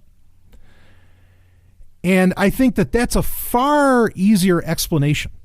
Okay, or to say, because you can't just, I can say to you, okay, modern UFOs, like UFOs that people have been seeing since the 40s and 60s and so on, I could say to you, well, those are just advanced government projects. Okay, I could make that claim. And actually, I could tell you more or less what I'm 99% sure is at Area 51. Okay, we could talk about that. I can say that, but then how do you explain what's in the woodcuts? How do you explain what's described in what's shown in other ancient paintings or in other ancient texts and so on? If they are to be accepted as history, because a lot of it is accepted as history, just people want to ignore what this person said about this thing in the sky or so on. How do you explain that sort of stuff? Okay, that's where, that's when you start to say, well, then that's where I think someone could really legitimately start trying to make a case about aliens. But I don't know that that's necessary. I think that an argument could be made that there are advanced civilizations that have been around and maybe are still around. And who knows what the hell they're doing, or around in some way, some form or fashion. But it doesn't have to be alien. It could be, honestly, it could be human. It could be perfectly human. I'm just tossing that out there. I don't know. I can't speak to that with any kind of real certainty. I can agree with you that there are odd events, that there are things known as UFOs that have been around for, frankly, not just decades, not just centuries, but thousands of years. However, that does not preclude that it's aliens. That is not the easiest answer to come up with that. I think that, again, there's plenty of evidence that humans have done things that were remarkably advanced, throughout our history. And I could argue that maybe, and one could even get into, with real world examples, one could get into where perhaps this advanced history has been hidden by archaeologists, because archaeologists will do that. If something fucks with their narrative, they hide it. Okay, the easiest example that I bring up is that when Pompeii was found, Archaeologists did not, when they started digging in, they did not like the sexuality that was on display on the frescoes of the walls of Pompeii. They did not like that at all. So what did they do? They took plaster of Paris and they covered it up. Or they found a statue, not a statue, but they found a bust, effectively. I guess you call it a statue, a little one, that that has a man stooping a goat. What do you do with that? You hide it away in a secret room in an Italian museum, and you don't let anybody see it unless it's like royalty or something and they want to have a look. And that's absolutely true. Now we know about these things, that they're there. Okay, so the idea that there are aspects of our history that have been hidden by the authorities, be they authorities of supposed authorities of knowledge or the authorities as in government and so on, of course that's happened. Absolutely that's happened. So I'm more inclined to believe, instead of believing that there are aliens that have broken the laws of physics, okay, by being able to get here, I am far more inclined to believe that humans might have pulled off some very impressive tricks in the past. Because every generation seems to have almost every generation seems, to think that we're the only ones that were blessed with an Einstein and a Nikola Tesla. No. There's no reason that there couldn't have been, your Teslas in ancient Egypt. There's no reason that, and this is another important thing to bring up, okay? This is a hard pill, I think, for people to swallow, but it's an important one when we're analyzing history and we're comparing, say, technological abilities of history. We today, okay, much like with the Amazon Echo Home, we are very much used to high tech being a very democratized thing. Okay, and what I mean by that is that we're used to everybody having a smartphone. Now, historically, again, this isn't conjecture that I'm putting on you. We know this. You can look at smaller examples. It doesn't have to be, something that operates off of, nuclear fission or something, okay? Historically, technological advancements were only owned and under the purview of either the aristocracy, the oligarchy, the monarchy, whatever. Okay, so there were genuine technological advancements in the ancient world and in our past, but they were only, they weren't democratized. Okay, and that's the tough pill to swallow, is that maybe really advanced technologies were had in the past, and the reason that we don't see evidence of them is because they were only held by the few. Because it's not until the Industrial Revolution that advanced technology could even be democratized. Right? It's not until Henry Ford that everybody can have a car. Before then, you had your Rolls Royces that were, the screws were strewn by hand. You can't possibly mass produce that to where everybody could have access to that. Okay, so my argument is that advanced technology did exist perhaps in the past. Okay, but it was only held by the few, and that's why, and there's only very little of it because it was so either labor intensive, resources intensive, or whatever at the time. There's only, there's very little of it. And yeah, we don't have evidence of it as to where, now if civilization wiped out today, sure, there'd be evidence of smartphones everywhere, right? Because it's democratized. It's all over the place. But let's say, for example, I'm not saying that ancient humans had smartphones, but let's say that they had, that I don't know, a pharaoh had a smartphone or something, right? Just as an example. It's a bad example, but I'm giving you an example. Let's say a pharaoh had a smartphone. He'd be the only one that has it.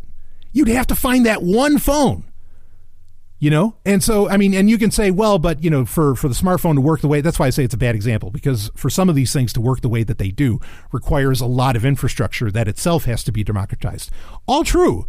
But some of this stuff could work, come up with other examples of advanced technology. It could work. It doesn't have to have a massive infrastructure for it to work, but it'd be so rare because only the quote unquote elite would have it. And it's not something that would be democratized where everybody has it today. I think we are in if there's anything unique about the world we live in today and the civilization we live in today, it's that technology has been democratized. Okay. Not that the technology itself is new per se, but that for the first time perhaps in history, it's been democratized as to where in the past, it was only the purview of the elite. Okay. And I use that term in a very broad sense. So that's something to consider. Maybe something incredible was built. Maybe, we know Romans developed a steam engine, and hell, maybe someone drove around a steam-powered carriage in Rome. Okay? Now, you say, but yeah, we don't have any evidence for that. Yeah, but there might have only been one. because only one person had the resources and the wealth, I don't know, like a Marcus Crassus or something like that, to be able to build the goddamn thing. Because he wasn't, Henry Ford, and he didn't, create the assembly line and all that to where all Romans would have access to it. Only one person had it. And I think we're missing a lot of those really interesting things that humanity has come up with in the past, because we have some evidence that this stuff was there, but then we don't necessarily always see how it was applied, and we don't see that because it was so rarely applied. As to where today, the way that the average human thinks, again, is that, oh no, everybody, when a new tech comes out, everybody gets access to it. That's not how it worked. For most of human history, as far as we can tell, that's not how it worked. It was the exact opposite. Not that we didn't come up with new tech, it's just that it was only available to the elite. So, just by resources and everything else. So anyway, I understand, I think that there's strong evidence for the concept of UFOs, but I don't think that there's strong evidence that it's aliens. I don't believe that.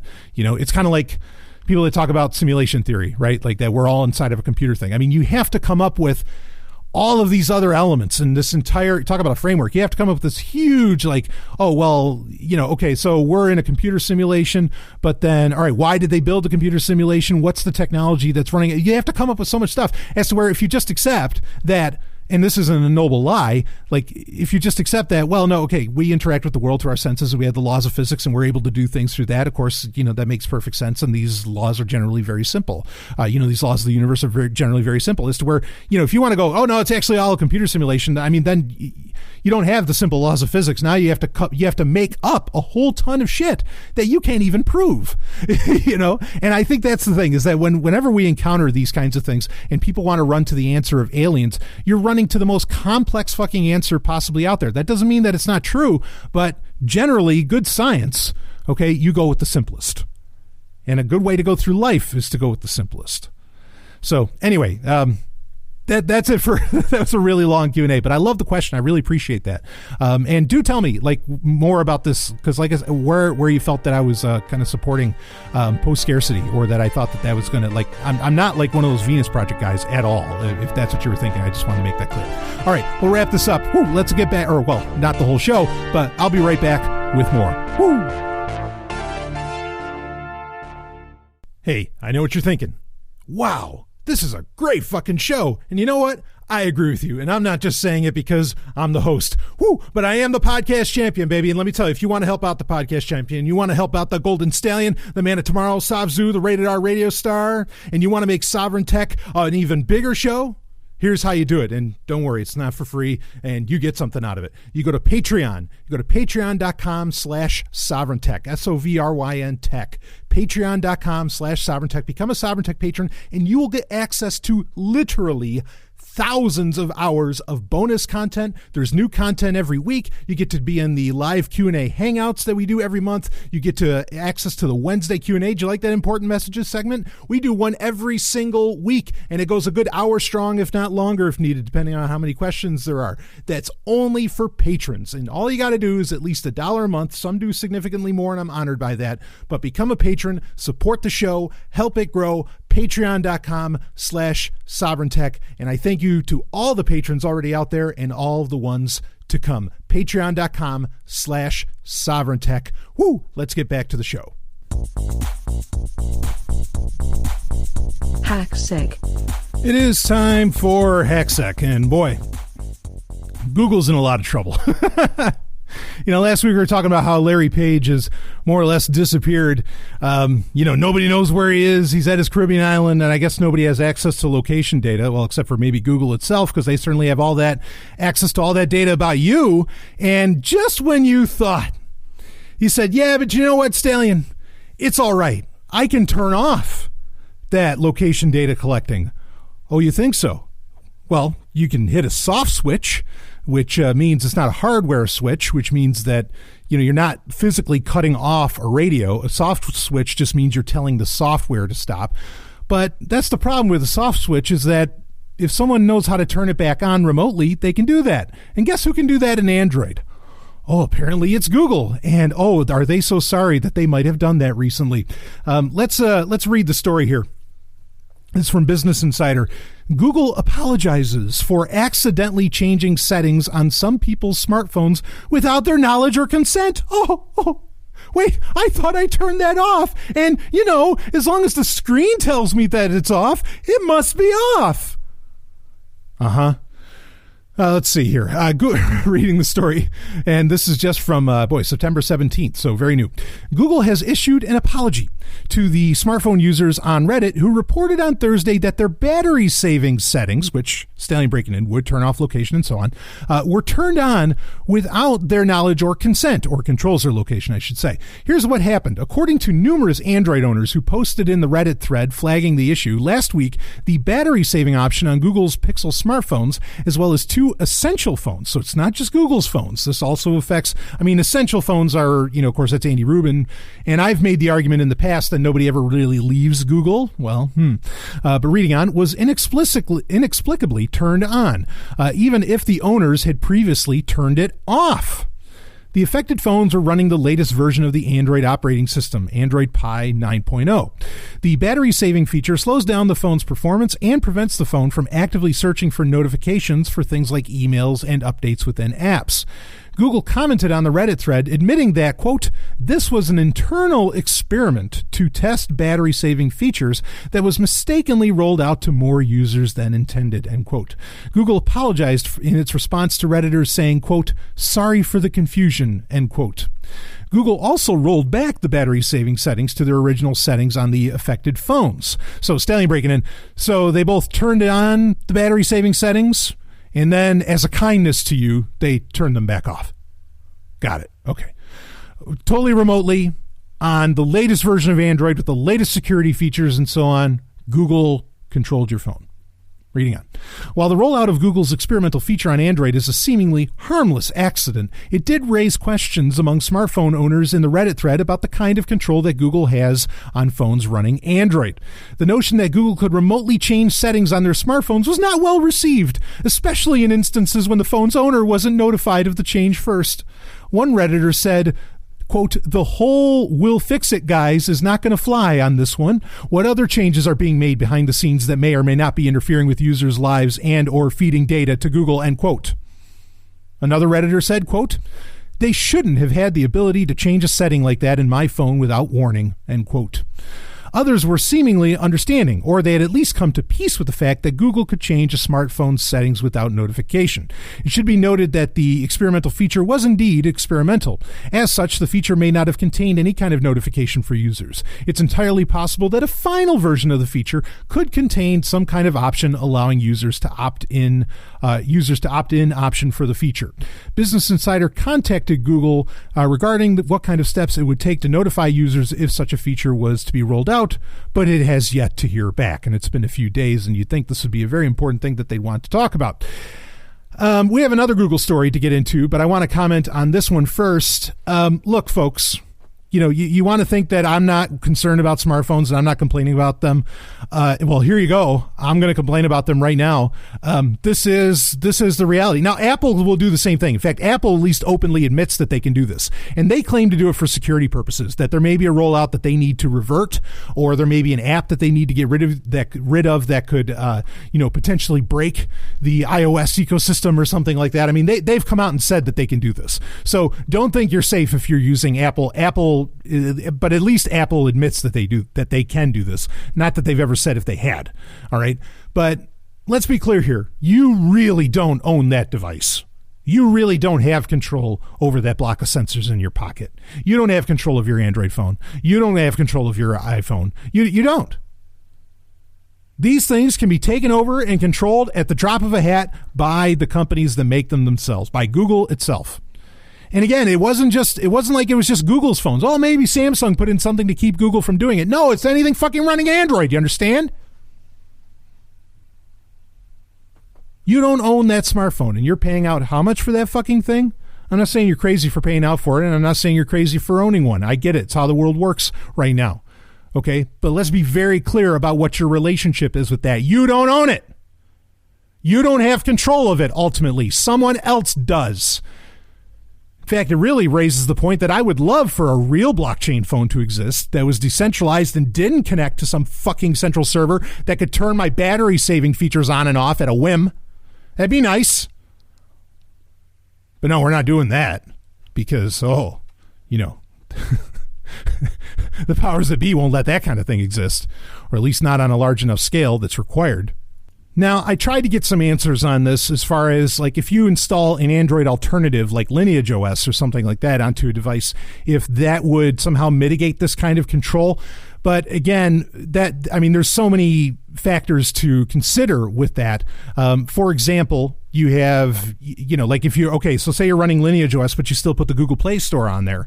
Does that rootkit, app repository, does that rootkit, I did it again. Sorry. Does that exploit against your phone? App repository that you can get nice games from. Sorry. Does that app repository, there, I got it. Does that, does that give Google control of this very same feature, even though that they claim that it's experimental? And of course, we don't know how many other experiments that they've engaged in, because this is one that just happened to leak outside of the campus. I don't know. I can't get an exact answer on that, because we don't know exactly what even the function was that allowed for this to happen in the first place on, both the Essential phones and on the Google Pixels. So I'm not really sure. But let's just be abundantly clear here that at a very deep level, Google will always own your ass as far as your phone goes. At all times. Now, does that speak against, doing anything like, then I might as well not use Signal? Oh, why would I do Dark Android then, Stallion? Because, they can ultimately control it. No, you don't have to be a target. Obviously, this can be done en masse, but at the very least, it's better to, again, it's all mitigation. It's all thresholds, right? You make it expensive for them. They're going to have to go through this process. And if this kind of thing happens again or gets found out again, and it looks like it could, if it got found out once, it can be found out again. This could start to get, I think this could really start to get very, very ugly. And as we're already seeing, workers themselves within these companies are really starting to get a crisis of conscience over what these companies do. So yes, still use Signal. Yes, still do all your, turn off location, do all that stuff. And at least then, when the shit gets turned back on, hey, wait a minute. Why did this get turned back on? And you can keep an eye on that sort of thing. So it's still totally worth it to go through the process of getting used to encrypting your shit. If anything, today, like using Signal, turning off a bunch of settings, getting used to doing that. If anything, that is preparing you for perhaps when we finally have technologies and phones and whatever else that will respect your privacy and that, say, Google or Apple wouldn't have control over, that you already know how to use those things and you know how to set them up to where you actually have that control. So it's always best to do best practices anyway, just to get in the habit of them. Okay? So anyway, who knows? Maybe one day there will be a Signal phone. That could be very interesting. But let's talk. We got some more Google. So first off, I don't think I need to say more about this. You get it. All right. You understand that Google just does, they're owning you. Okay. And so is Apple. Make no mistake. Next has to do with Gmail. Google is really getting attacked by the U.S. Senate over some Gmail data sharing. Well, let's talk about this. And this story is from September 20th, 2018. Google defends Gmail data sharing, gives few details on violations. This is from Reuters. Alphabet Inc.'s Google gave details about its policies for third-party Gmail add-ons, but stopped short of fully addressing questions from U.S. senators about developers who break its email scanning rules. How user data flows between big technology platforms such as Google and Facebook Inc. and their partners has faced scrutiny around the world this year since Facebook revealed it had done little to monitor such relationships. Google said in a letter to U.S. senators made public on Thursday that it relies on automated scans and reports from security researchers to monitor add-ons after launch, but did not respond to lawmakers' requests to say how many have been caught violating the company's policies. Senators may seek further clarity on Gmail's operations at a Commerce Committee hearing about privacy practices scheduled for September 26, blah, blah, blah. Google did not immediately respond to requests for comment. Gmail users must give their consent to activate extensions, which can help them send emails on a time delay, get price match rebates from retailers, and remove unwanted mailing lists. Under Google's policies, software firms that create these add-ons must inform users about how they collect and share Gmail data. The lawmakers' inquiry came after the Wall Street Journal reported in July that some add-on makers did not make clear to users that their employees could review Gmail messages and that their data could be shared with additional parties. Software experts told Reuters in March that auditing of apps that interact with Gmail, Facebook, and other services is lax.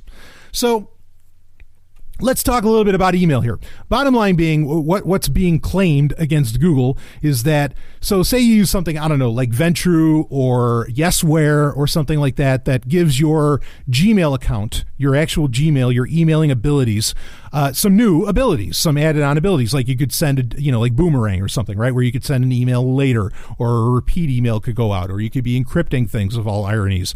But the bottom line being is that there's very little oversight in really what these extensions to Gmail can do. And some of these companies that are not Google could be reading your email. Well, this is all kind of, I think this is smoke and mirrors, okay? Because what the U.S. government themselves, and what Google certainly really doesn't want you to know, is that fuck the extensions. Who cares about the extensions? I mean, yeah, we talk about this on Sovryn Tech all the time. Engage in software minimalism. Use as few extensions and add-ons and software as possible. Okay? Because there's also concerns that, for Gmail to allow for this stuff to get read, that's how Gmail is able to work with, third-party email clients and so on. And you wouldn't want it to stop working with third-party email clients now, would you? And so on. They bring all of this stuff up. And it's all bullshit.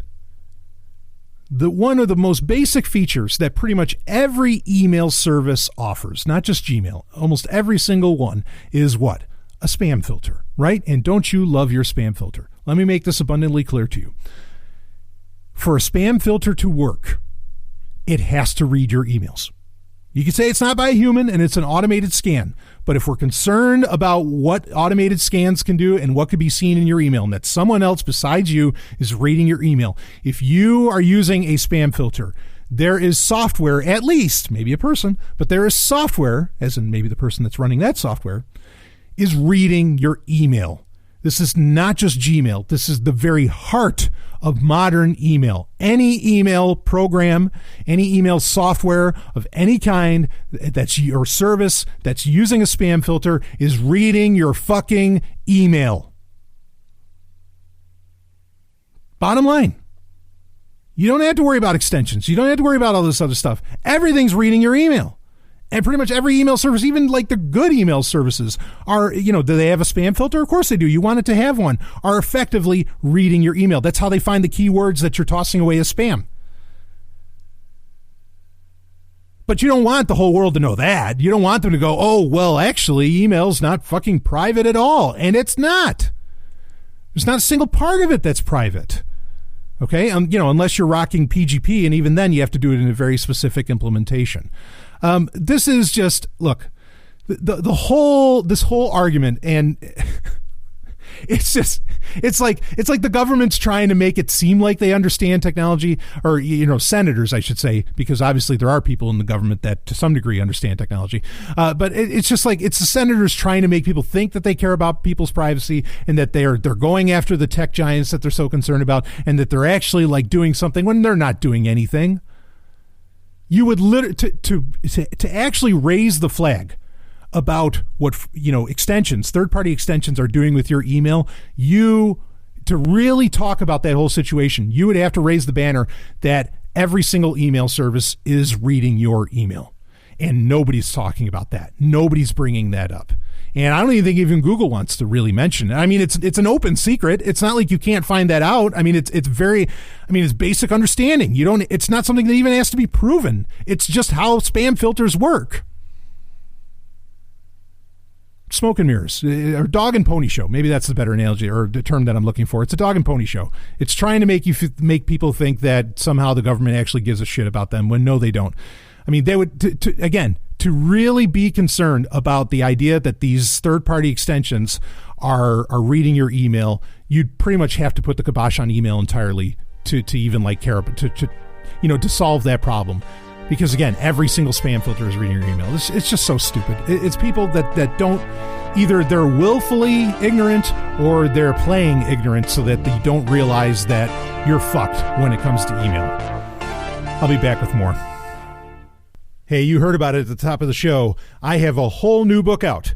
Well, not whole new. If you signed up for the Sovryn Tech newsletter at zog.email, again, that's zog.email, you would have read some of these stories in an earlier form. But This is the Sovryn Universe. You love the fictional aspects of Sovryn Tech, baby. This is your book, Sovryn Universe, Volume 1. You can find it on Amazon, and it's going to be in all other places very soon. But for right now, if you want to get on your Kindle, get the ebook version, you get it on Amazon. You just type in Sovryn Universe, or there's a link in the show notes for this episode, and you can get your hands on it. It's only $2.99. It's a bunch of short stories, some of which are exclusive to this book. They will only ever come out for this book. They will never come out on Patreon. They will never come out in the Sovryn Tech newsletter. They will only be in this book. And boy, can I tell you, the ladies love these stories, okay? A pure hotness. You know, I do erotic science fiction like no other. You want to get on this Sovryn Universe. You can go to zog.email to find the link for the book. You can go to Amazon and just type in Sovryn Universe, Sovryn,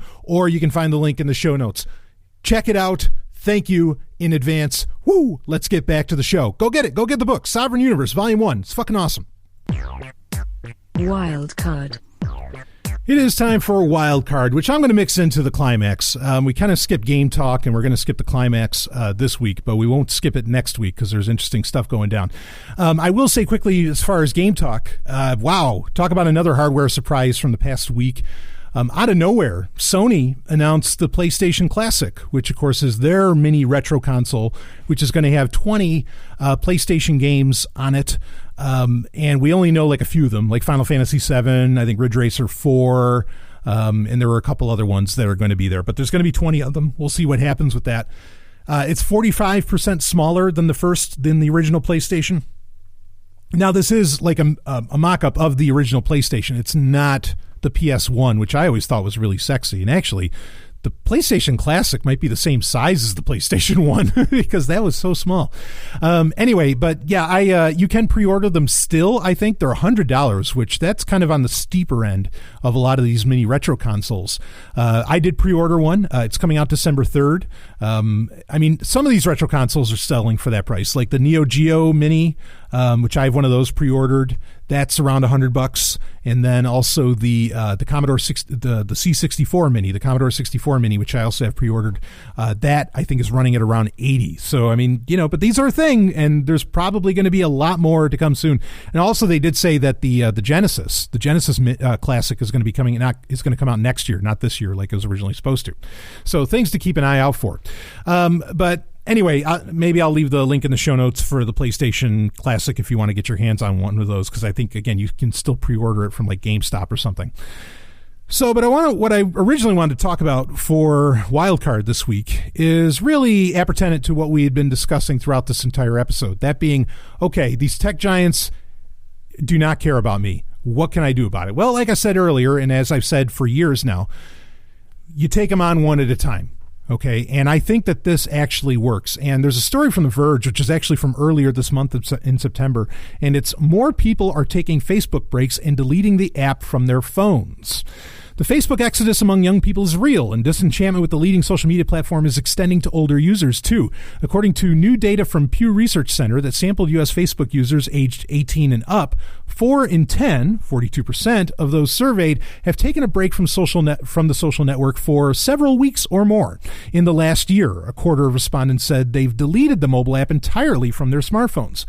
Pew's survey was conducted between May 29th and June 11th, so the burnout and frustration stemming from Facebook's Cambridge Analytica privacy scandal were still fresh in the minds of users. But it's an alarming sign that shows people have a bad taste in their mouths from Facebook after months hearing about privacy mishaps, election meddling, misinformation campaigns, and questionable moderation practices. Today, Facebook CEO Sheryl Sandberg, to talk about her testifying to Congress.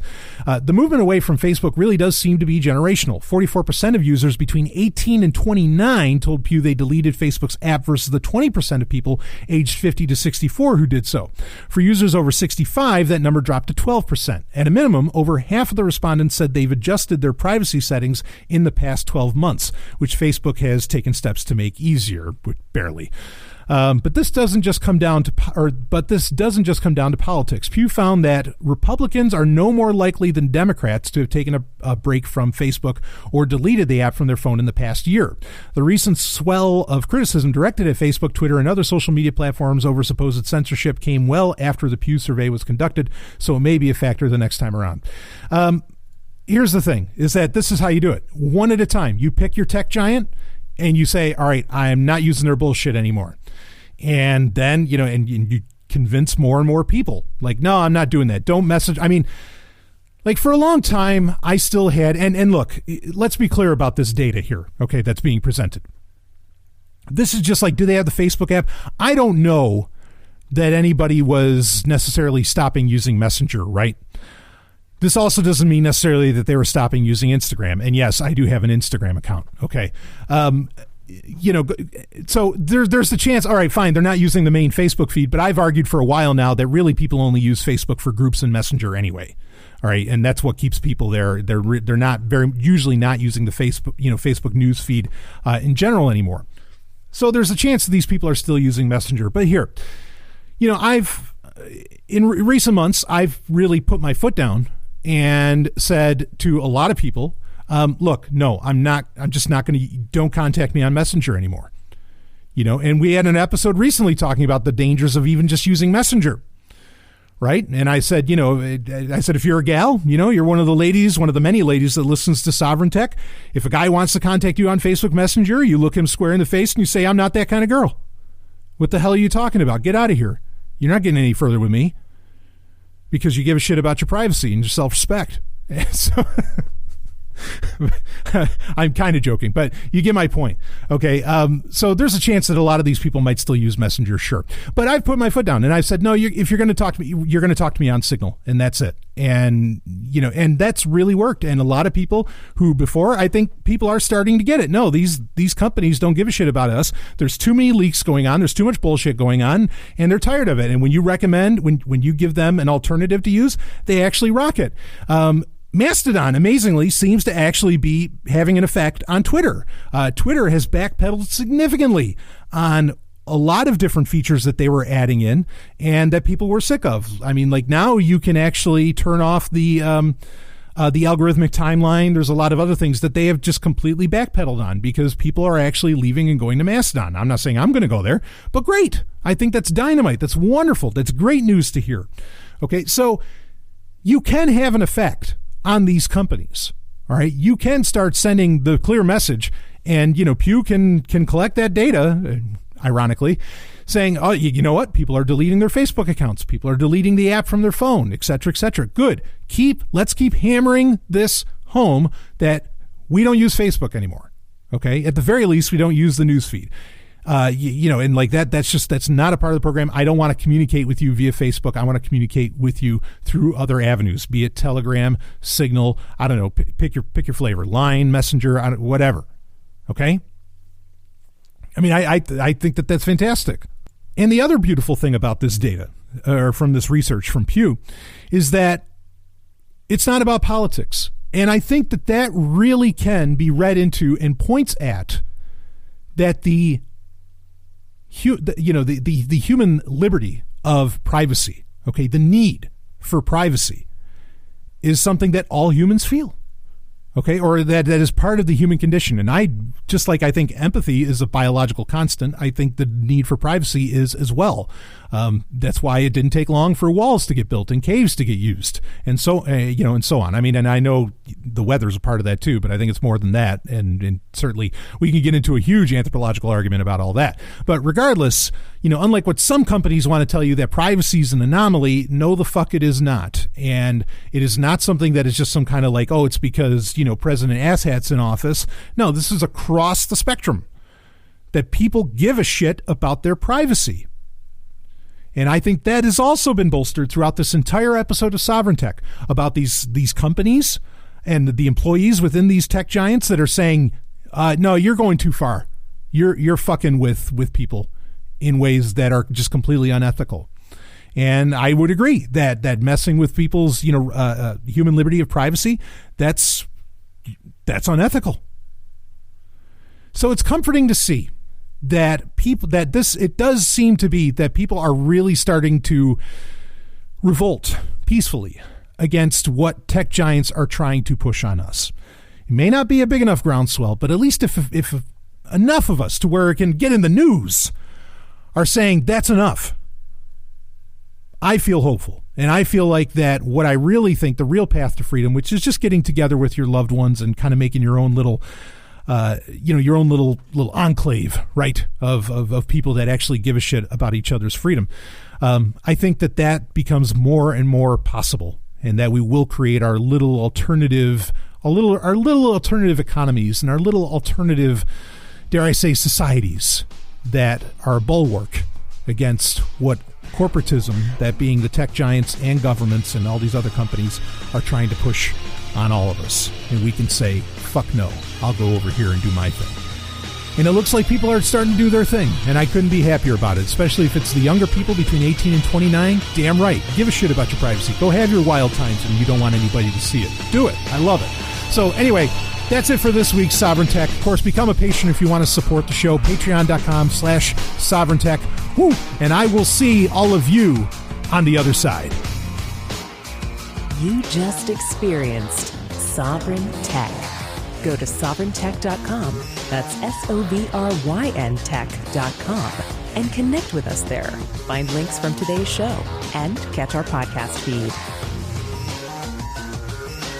Sovryn Tech is copy heart. Copying art is an act of love, and love is not subject to law. So please share the show however you like. Welcome to the evolution.